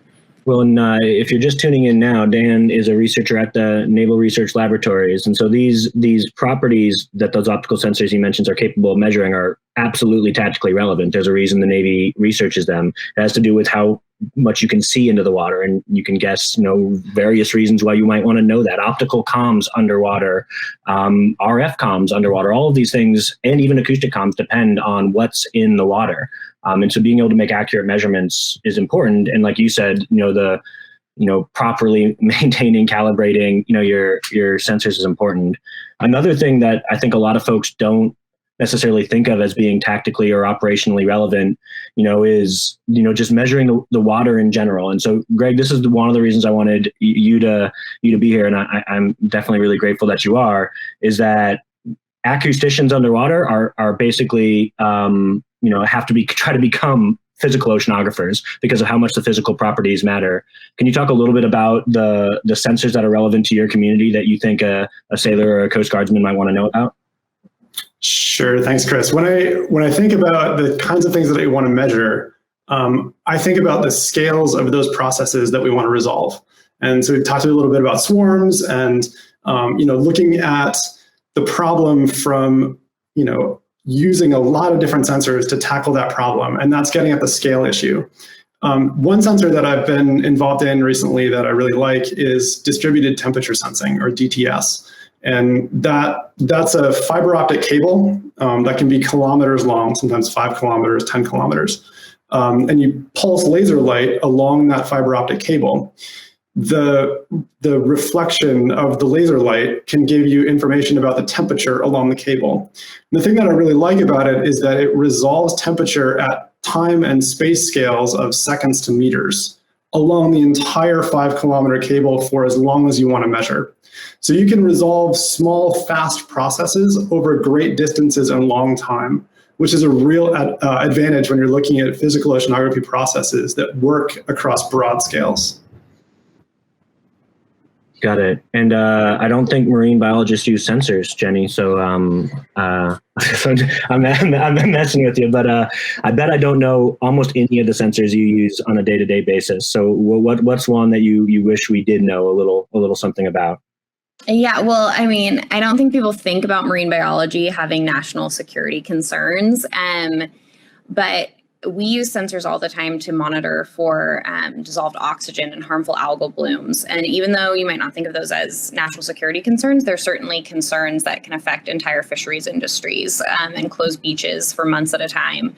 And so we monitor that stuff using things like BioArgo, and other sensors where we are seeing that, entire oyster fisheries have to be closed on a coast for months. And so that stuff is really important to be monitoring, both dissolved oxygen and temperature and things like that. So marine biology also has a lot of autonomous sensors that are really important to be aware of economically and ecologically.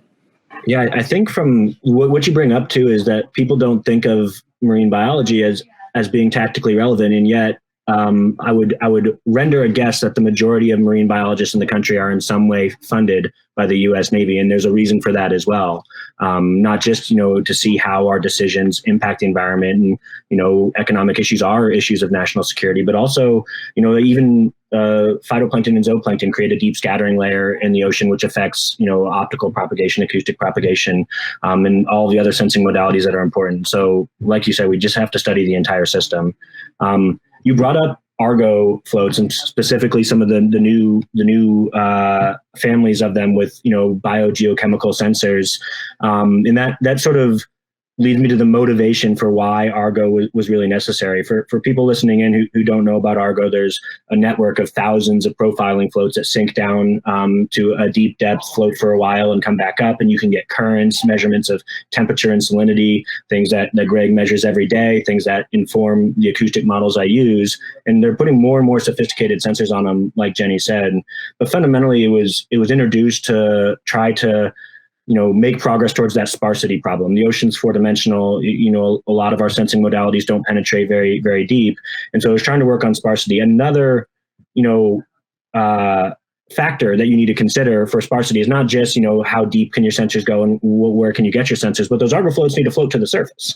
In places where there's things like sea ice, that can be pretty tough. And so there's one area of the ocean that I consider very unique, that's very difficult from a sensing perspective, very important both tactically and from a defense perspective, but also oceanographically and in the climate system, and that's the Arctic. And one thing that most of you guys have in common is in some way your research has broached the Arctic subject on multiple occasions. Specifically, I wanted to talk to you, Tim, a little bit about the fact that the ocean is a big place. Resolving the characteristics are very, very hard. Satellite remote sensing is a big part of that picture. Especially in the Arctic. So what are your thoughts on what we're doing well for sensing the Arctic, what we can do better, and things that are important for the community to know about those challenges? Definitely. And thank you for keying in on the Arctic, because as the administration's been saying for X number of years, right, the Arctic is a matter of national security. When you look at increasing competition, it's becoming a competitive environment. And to your first question, what are we doing well in the Arctic? I think first and foremost, we're recognizing that there are things we could do better. We recognize that there are things we don't know. And by things, I mean, there's a lot that we don't know about the Arctic. And one of the benefits of coming to work at a place like Spire is there's a recognition, not just on the public policy side, but also on the commercial side, that the Arctic is increasingly important. many of our satellites in the constellation actually fly in that polar orbit. So we're working to close that sensor gap, because there is a dearth of sensing capability in the Arctic historically, because let's be honest, it's an austere environment and it's difficult to access in the first place. There's a reason that submarines surface through the ice and not into the ice, because it's often easier to go through it than it is around it. And Sean, I see you laughing as the submariner, so I appreciate that. But like one of the things that we've been able to do in terms of getting that ground truth in the Arctic, just as an example, our grazing angle GNSSR reflectometry measurement. It's essentially understanding how reflections from GPS signals bounce off both sea ice, snow, and the ocean surface. And being able to distinguish those things and interpret those differing signals to give our consumers of that data an idea of not just where sea ice is in the Arctic region, but also its relative age and its relative height. Am I hearing you right? You're using GPS signals as a remote sensing modality, like the RF signals that we use to navigate. That's your sensor in this case? So we are essentially a sensor of sensors. So GPS, to put it at the 6th grade level, which is about all I can handle. I appreciate you doing that for me. Thank you for that. Essentially, GPS is constantly broadcasting signals. And as those GPS signals reflect off the Earth's surface, our sat the size of a flying loaf of bread or a flying toaster oven, whichever way you want to interpret it. We pick up on those signals, and the nature at which those signals are reflected off of the Earth's surface tells us information about what is on the surface, whether it's snow or ice, and how old that ice is, how high it is, depending on the time characteristics of when that signal originated versus when we see it. There's a whole bunch that we can get into around that. But suffice it to say, we're able to help understand the Arctic from our perspective in space, which then to get to the ground truth of what is actually occurring, we rely on their more tactical, surface level sensors to not only essentially check our math, but to provide that extra granularity to inform some of the analytics that both we and our partners are able to deliver in terms of navigable pathways through the Arctic, in terms of sea ice extent and future predictions around our weather modeling in the region.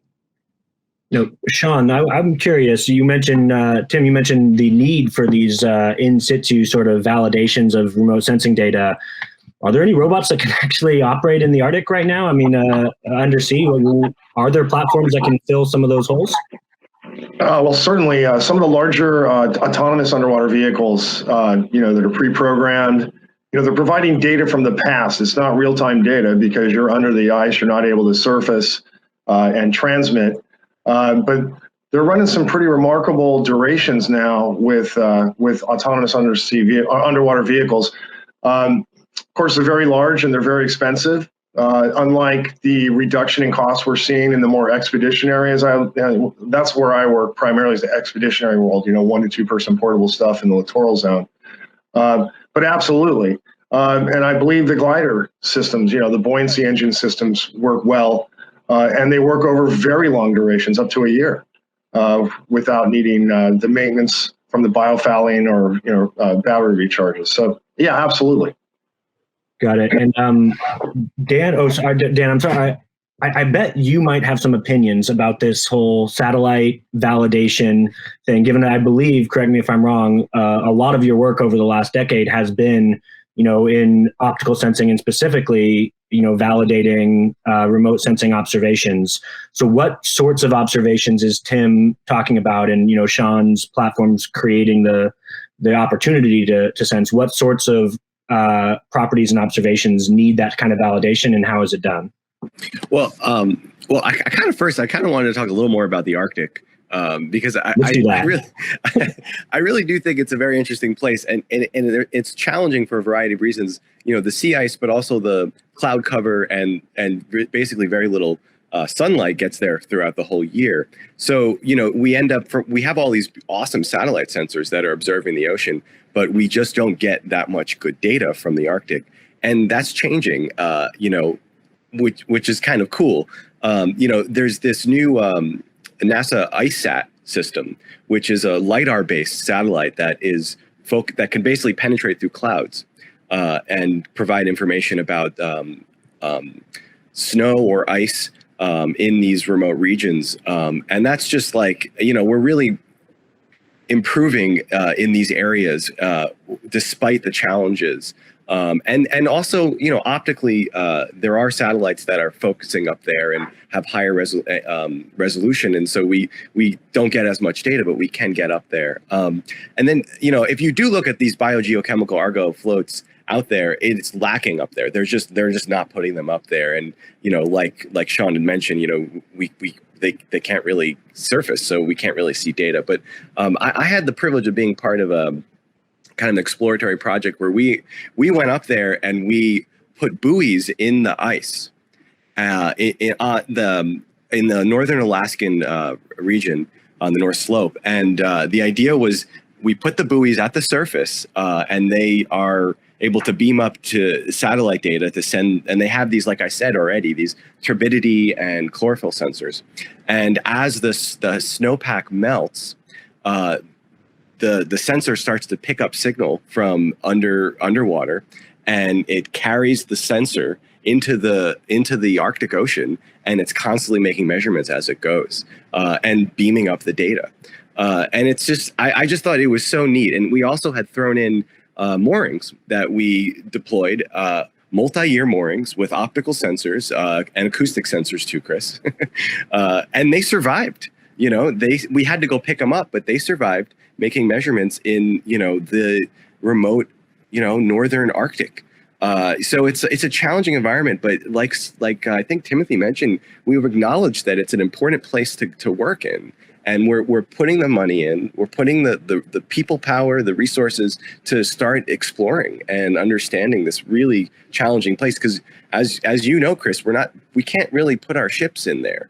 It's not a place that we can, especially all year round. But if we can have a mooring that's making measurements under the sea ice, and then we go pick it up next year, I mean, that's progress.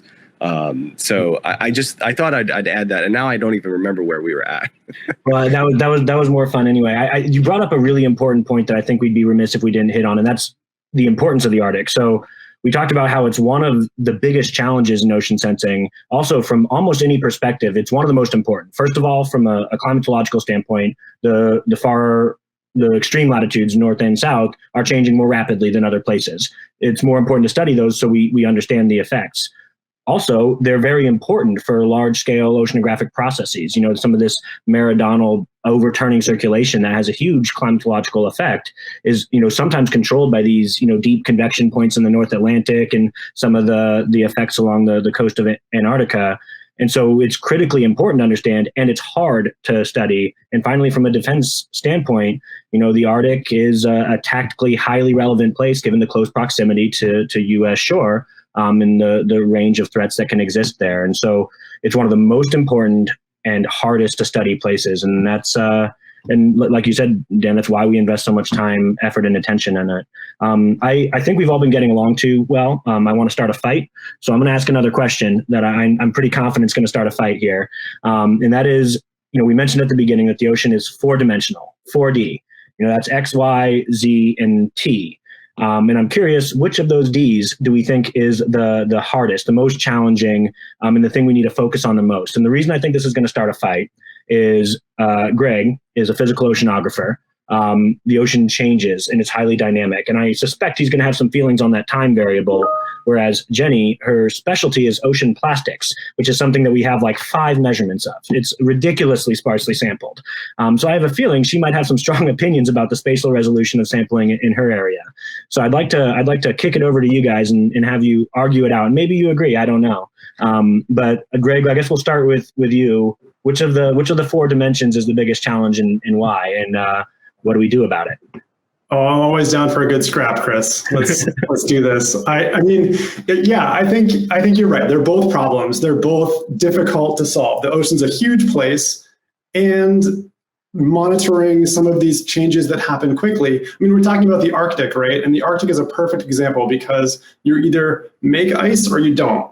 You either have convective mixing or you don't. Like it's very well, maybe bipolar is a terrible word to use, but it's very kind of, one or the other in the Arctic. And in order to resolve some of those changes, you have to be really, really, on top of your game. And I commend Tim for some of the passive sampling that they're using to try to get at some of those questions in a way that will allow them to take out some of that time series data and really, really look at very carefully, I imagine, how those rates of change are working in the Arctic. No, I think he's going to be very reckless about it, not careful. Yeah. I mean, the other challenge here is long-range prediction. And, we all want to know what's going to happen in the future. And so predicting changes and using what's happening right now and our understanding of the ocean right now to predict what's happening or what will happen in the near term and in the long term are really, really challenging. And to do that, you need a long history of oceanographic observation and a really powerful physical model that will let you predict what happens in the future. Those long-term observations allow you to ground truth and gain that physical model. And that's really hard to do. There aren't a lot of long time series or long-term observations in the ocean that you can get that sort of history from. And then in the physical model, you also need to resolve across a whole bunch of scales. So, turbulent mixing is a very fine scale thing, but large scale ocean circulation and dynamics play a part too. And so resolving. Can you mention a little bit some of the work you did resolving some of those fine scale variability that I would have never predicted mattered? I went to a talk where you talked about the impact of heat from friction of breaking waves and how that actually has an impact on heat budget. In a million years, I would have predicted that would have been a tiny negligible effect. But that's the kind of stuff you're talking about, right? I mean, you're right, Chris. It can be. So what you mentioned is that in the surf zone is a relatively small place compared to the ocean, but it's a dynamic place where a lot happens. And one of the things that happen is the surface gravity wave energy gets dissipated. And as that energy gets dissipated, there's frictional heating. And there's enough heating in some instances to actually affect some of the cross-shore exchange mechanisms between the surf zone and the inner shelf.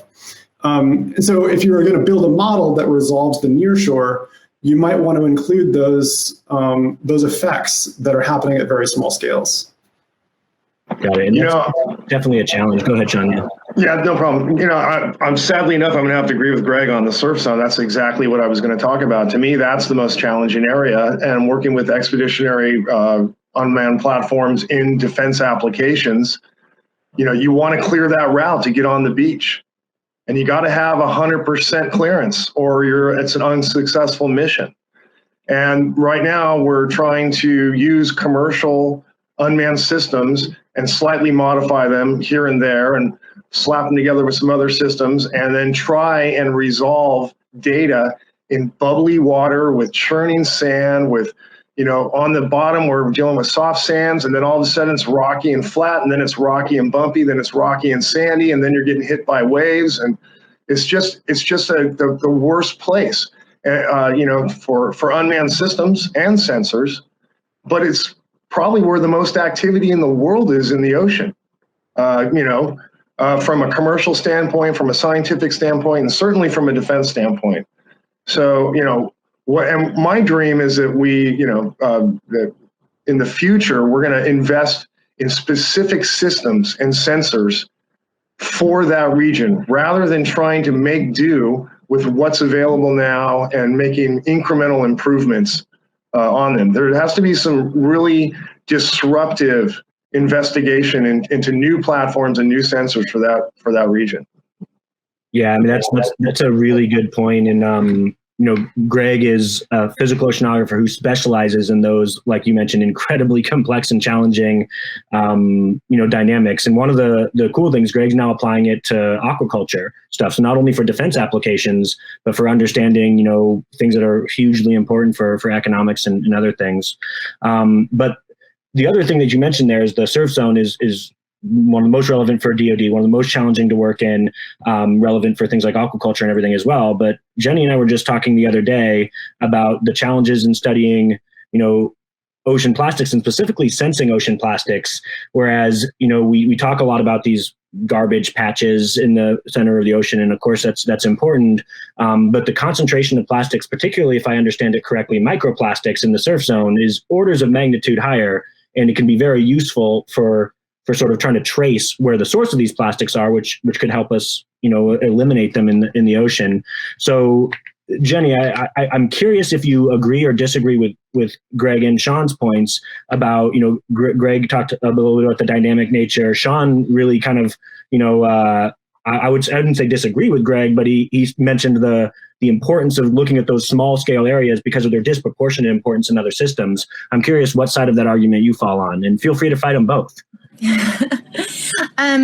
As a biologist, we are just really well aware that the ocean is so patchy. And so we're always thinking about the small scale. I mean, not just as a microplastics biologist, I'm well aware how patchy some of the distribution is, but also I started as a plankton biologist. And you sample water here, you sample water 10 meters away, you could get an entirely different community of plankton. You could get a different concentration of plankton.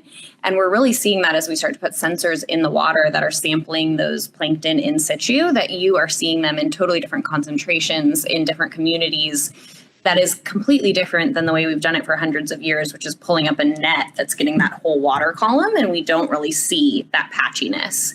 And so we're really looking at that very small scale resolution kind of for the first time and seeing where they are in the water column, where they are horizontally and vertically. And all that stuff matters as they come into interaction with predators, but also with pollutants, with microplastics, because those patchiness patterns don't always line up.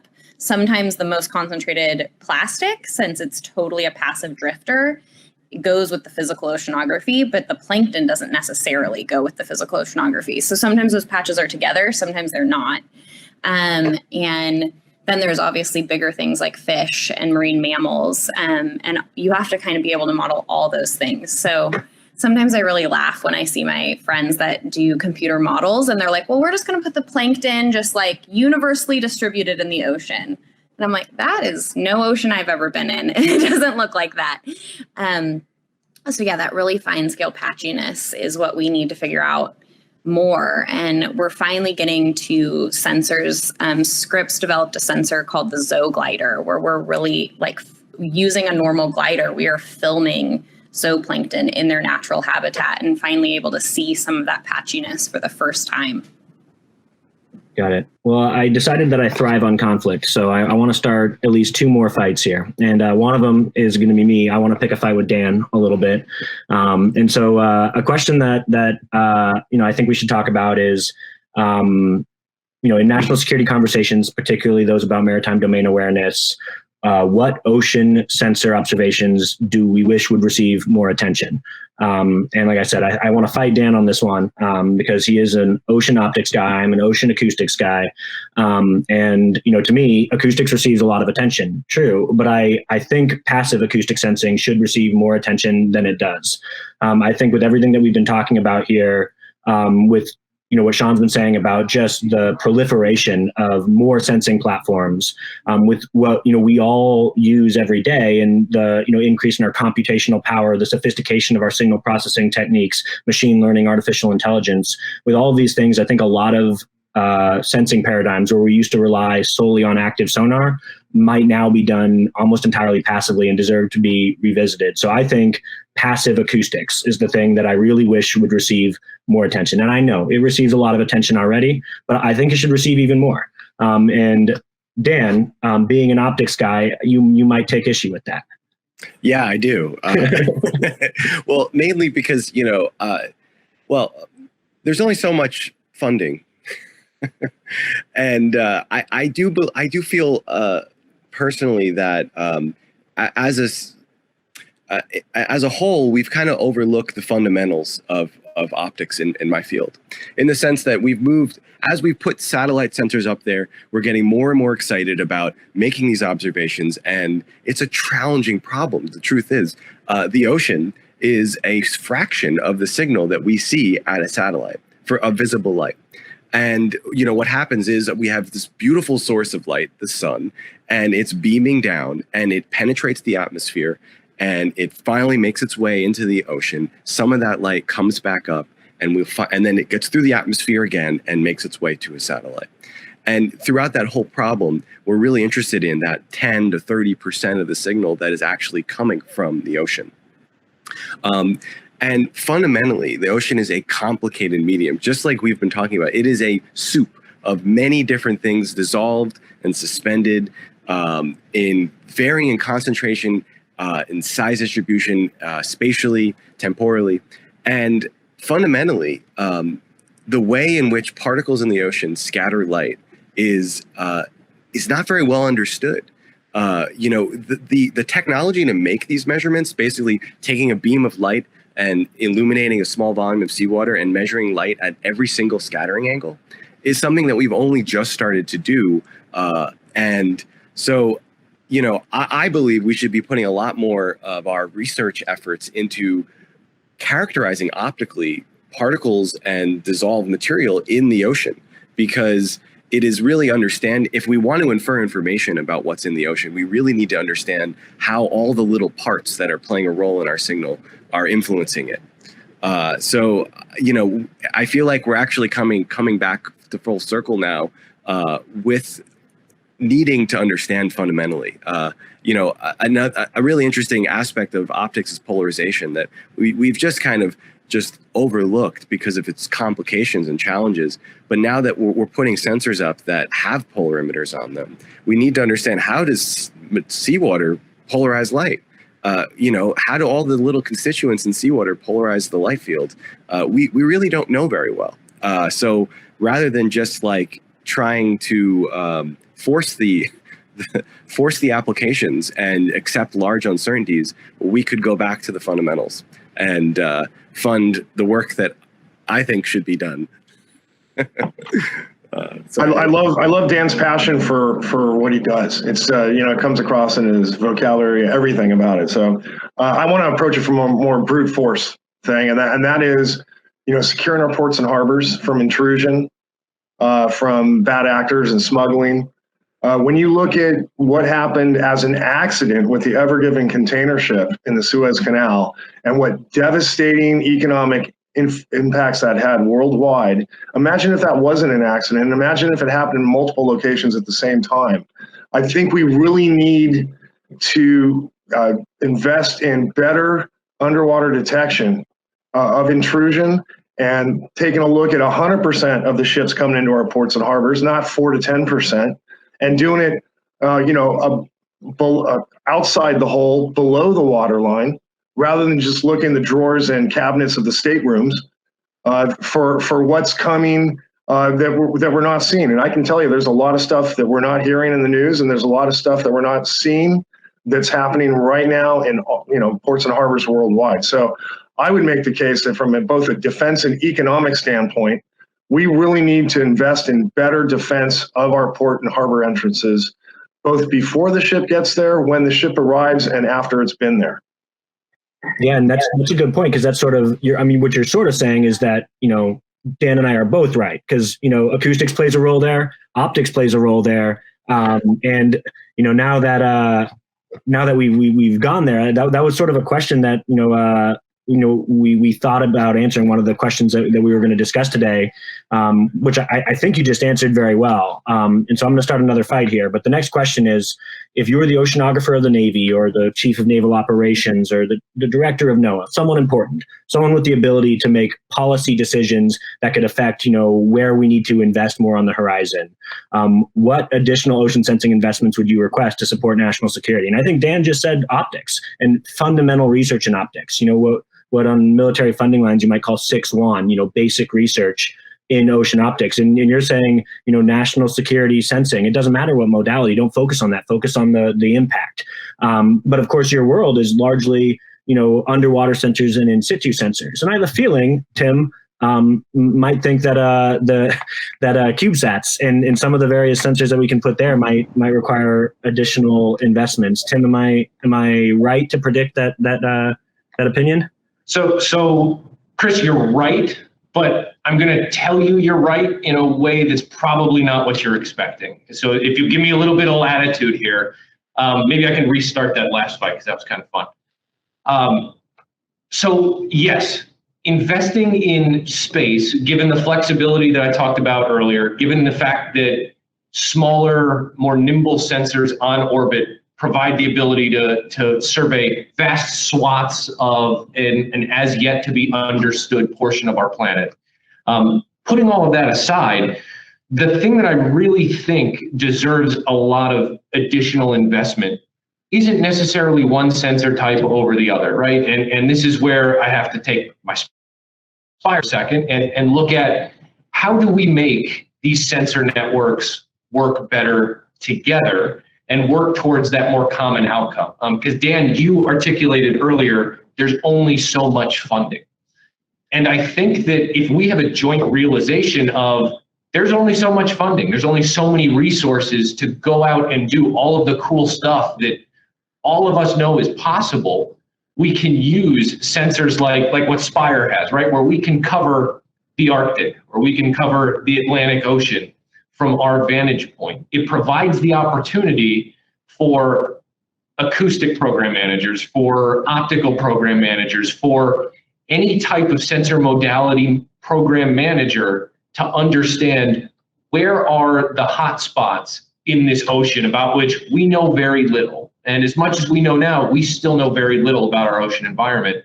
How am I then going to prioritize investing and deploying in these surface and subsurface level sensors in an area that's going to make the most impact? So Sean, to your point about securing our ports and infrastructure, where is that going to make the most difference?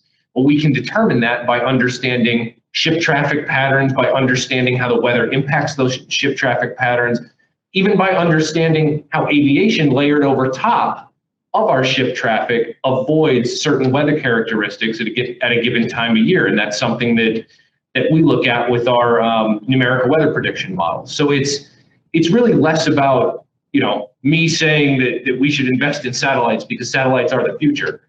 Of course, I believe that, but I also believe that satellites are the future in conjunction with and cooperation with all the other modalities that we've been talking about, because no one of us are going to be able to fulfill 100% of our mission alone. I think when you talk about satellites, we have to remember that unmanned systems, persistent platforms are the underwater satellites, essentially. So I think we're actually speaking the same language. I do agree with you. I would like to add that, if I could ask leadership to do one, if I could give them one request, it would be to reduce the cycle time to bring disruptive technologies to the field. I've got one program I've been watching or participating in for 12 years now.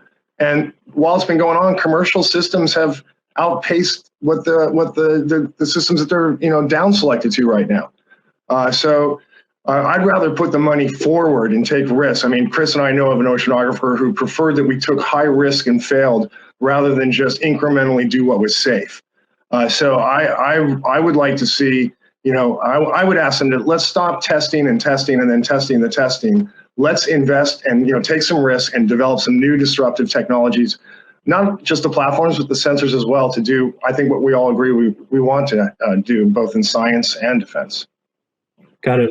Let's talk about that from an investment standpoint. You mentioned new and emerging technology, high risk, investments in technology. There's one organization that I've worked with that does sometimes specialize in funding high risk and almost exclusively high risk sensing developments, and NSF is one of them. And a lot of times in oceanography, we get funded by the Navy or NOAA, Bureau of Ocean Energy Management. There's a lot of places that do work in the oceans, but NSF does work in the oceans too. And they sometimes fund very, very high risk type sensor development. And I want to ask Jenny a little bit to talk about a concept of a sensor that she's been developing, because I think it's interesting to illustrate exactly the process that Sean mentioned, how you go from conception to building a real world thing that'll work in the real world and do it as fast and efficiently as possible. Jenny, do you mind talking to us a little bit about your idea for an ocean plastic sensor? Yeah, this actually answers my question also about what I would do if I was the oceanographer of the Navy for the day, because there really are not very many sensors that monitor pollution out there. And we don't have a lot of sensors that are like monitoring real time for oil spills or things like that. And we actually have 0 sensors that are in situ microplastic sensors. So microplastics is like an exploding field. There's so many scientists getting into it, but our techniques are relatively slow. We have to take water samples or net samples, bring them back into the lab and measure them one by one under a microscope or under an FTIR spectrometer. And so we're attempting to develop an in situ sensor that looks at the microplastics optical properties or potentially their acoustic properties. We're kind of trying both because they both behave, microplastics have unique optical and so this would be a flow-through sensor that would give you kind of in situ bulk acoustic properties. Like I said, microplastics are super patchy in the water. And so instead of having one sample from one cruise one day and you don't get back out to that water for like 5 years, you would have multiple samples immediately and we would have just these huge amount of data. There are parts of the ocean we've sampled once for microplastics or not at all. And then there's places, like offshore of Southern California that we've sampled a lot because it's really near some big research institutions. So we have like a relatively good estimate of how much microplastics there, but there's places like the Indian Ocean, we really have no idea how much microplastics is there. And so this would allow us to kind of get those like global numbers of what's out there. And that's the kind of stuff that I think we need to think about for pollution sensors is what can we measure really fast and then do it globally. And I think we need to think about this also for national security, like what Sean was saying with the Ever Given. A lot of oil spills and stuff that have been devastating, they've all been accidents so far, but that doesn't mean they're always going to be. There could be something released that becomes a harmful algal bloom or an oil spill that's done on purpose. And we need to have the kind of sensors that let us know that in real time so that we're not always being reactive, but we're being proactive on that stuff. Because, a lot of the United States economy relies on the biology in the ocean, and we're kind of behind on those kind of sensors. That was a perfect transition to one of the last things I wanted that was to talk about. 3 answers in one. It was, but you covered a breadth of things that I really wanted to talk about. And first of all, not very well known, one of the biggest oil spills in history, if not the biggest, was in the Persian Gulf. And it was actually an intentional release of oil from refining facilities in the Persian Gulf during that conflict. But one of the things you mentioned is the impact that pollution like that has on national security in sometimes non-obvious ways. In obvious ways too, of course, right? I mean, the algae concentration and everything affects our sensing modalities, which of course affects our ability to detect things in the water. But also, the fact is if you shut down a fishery because of a harmful algal bloom, that has an enormous impact on our economy and on people's lives. And it's a perfect transition because I wanted to hear a little bit from Greg about what matters for that world. Greg is, like I said, he does currently physical oceanography, coastal physical oceanography, as it applies to aquaculture. And so I'm curious what kinds of things matter for that world. What do you measure? Why? How often do you need to measure it? What are the challenges? What types of stuff do you need to know to understand the impact of the types of stuff Jenny's talking about? Everything. But so as a physical oceanographer, I want to stand up for our chemical oceanography friends a little bit. We haven't talked a lot about that so far, but ocean pH, ocean acidification, and dissolved oxygen are big factors that affect food security, which is a national security concern. A lot of food comes from aquaculture and nearshore source fisheries. And so to understand, how those fisheries are going to produce the food that we need as a country and as a world, we have to understand both the physics of how those aspects are being mixed and distributed and part of the farm, or part of that nearshore aquaculture area. But we also need to understand the ocean conditions, like the chemical aspects of the ocean. Ocean acidification is a direct link to climate change, CO2, ocean and atmospheric CO2.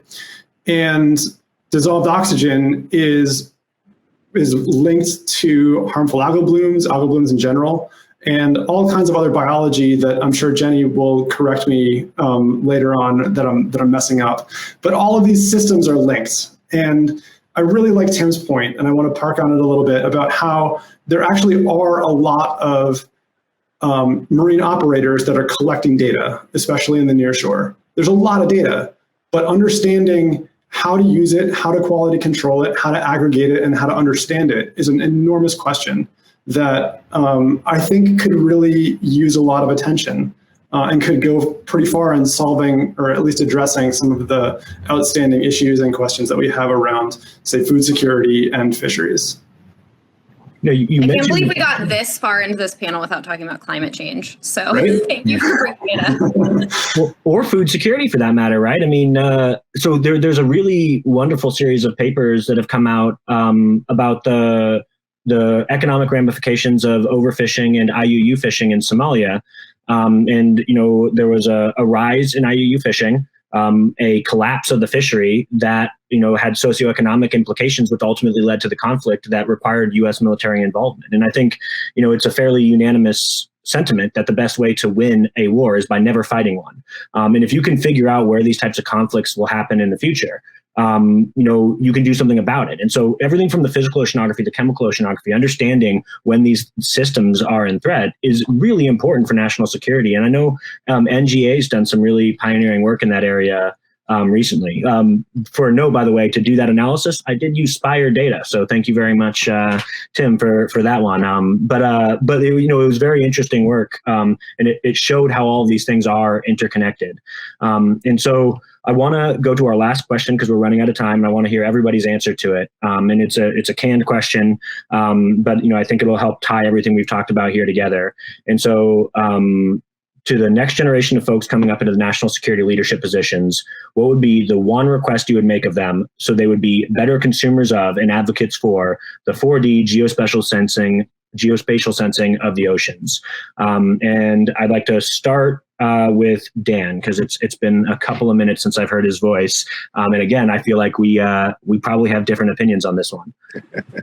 It's a bit of a doozy to give me just off the top of my head here. But well, first off, I do want to say, like, I love this sentiment of the ocean is an interdisciplinary field, and we as should be working interdisciplinary. Like Tim kind of shared a little earlier, like, and in fact, Chris and I are in the middle of doing this, where we have a problem and we can tackle it acoustically and optically. Why not do it together? And, one of us and pick up where the other one fails. I mean, there's some real truth to this. And I think that's the direction that we have to go in. There's only so much funding. So why can't we work together? The other thing that really I'm just also, I really appreciate hearing all you guys share. And, it's really useful for me to hear from Sean regarding some of this, getting things in the water and just moving forward and just making measurements. We spend so much money building expensive sensors. Why aren't we making affordable sensors, accessible sensors? There's some real truth to that. And, when I sit here and look at my field and the instruments that we use routinely, they're 20 plus years old and they're way too expensive.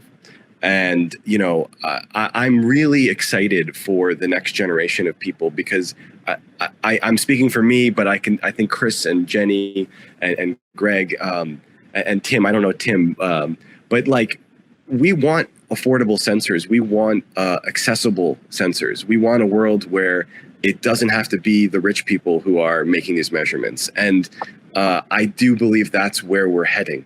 That's kind of what I would want them to think about, is really cost and end users. And the other just little thing that I don't know if is directly relevant to this question, but I just want everyone to know what the instrument is. I want everyone to be familiar with some of the fundamentals of how this sensor works, because I feel like that is a lost art. Of course, it's too challenging to know how everything works, but I just spent a day reading the manual and then, just tell me you did that.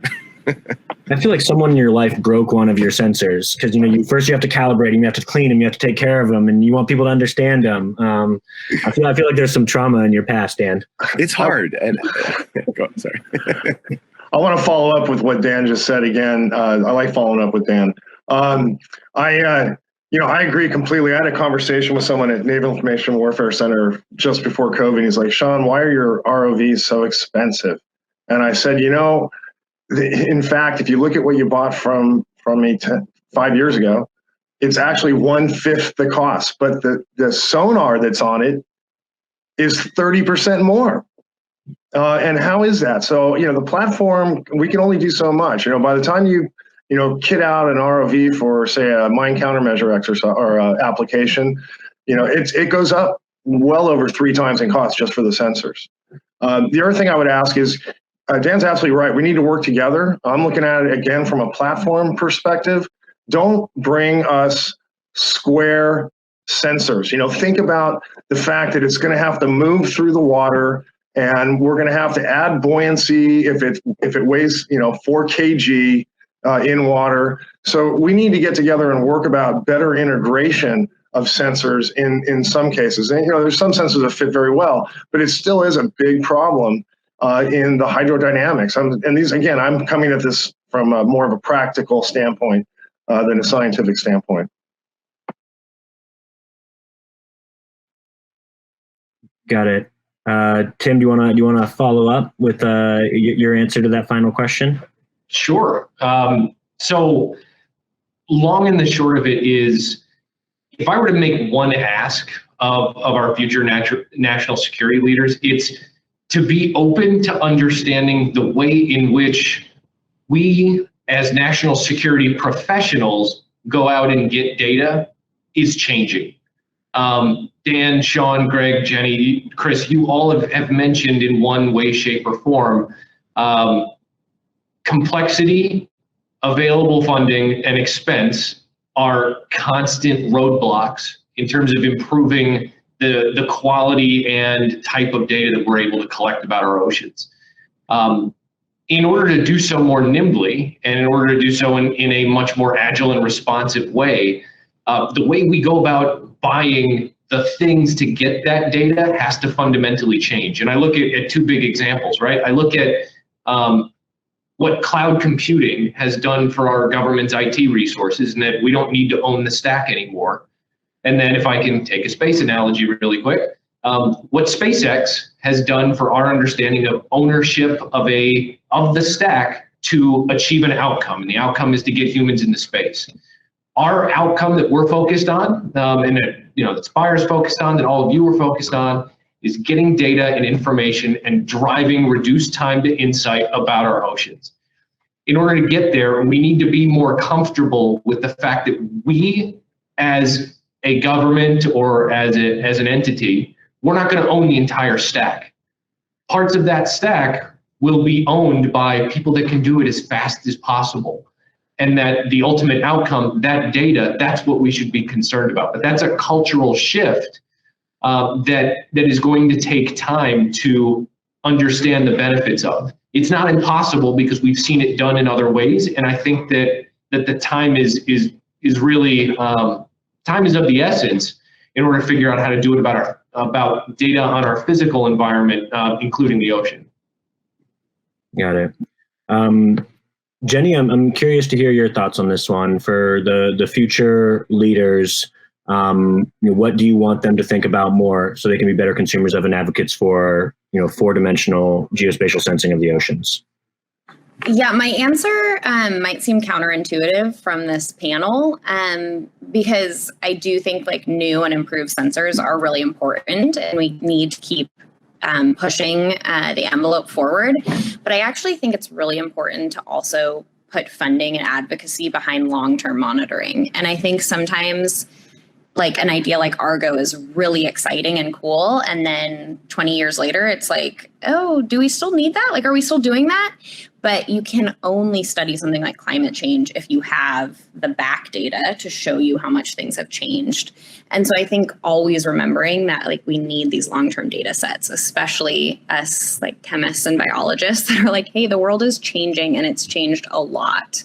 And so I think remembering it's super amazing that we're putting these new things in the water, but we have to keep funding the things that are just out there, just chugging along, taking the same measurements every day, because that's the data that really shows us how much the world has changed and is changing so rapidly. Greg, you had mentioned the importance of some of those long-term data sets in order to capture the statistics that matter in a system. Do you agree with that answer? And is there anything you would add? Well, I 100% agree. I would add that, I mean, if you're gonna ask somebody to advocate for something, then they should care about it.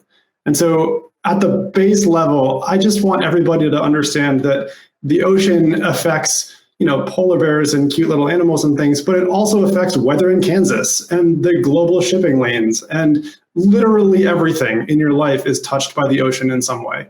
And if people understand that and they take it to heart and really kind of, think about that a little bit, then observing the ocean and trying to understand it becomes really exciting. And it's a deep passion that I think we all share. And as this panel, I think, has demonstrated, there's a lot of different approaches. And you can be very creative about how you address some of the fundamental questions that are still unanswered about the ocean and that matter a lot. Great. Thank you very much. I'm going to take the ultimate cop-out answer and said, if I would recommend they listen to all of you guys, because I liked literally every one of these answers. The ocean is important. We could and should care about it. We need to monitor it long-term, and we need to innovate faster, more efficiently, more rapidly. We need more cheap sensors. We need to work together more interdisciplinary. We need to be more mission focused, as Tim focused on, and say, this is what we want to accomplish. Let's find a way to do it. It doesn't really matter, how we structure this, that, or the other thing. We need to be more agile.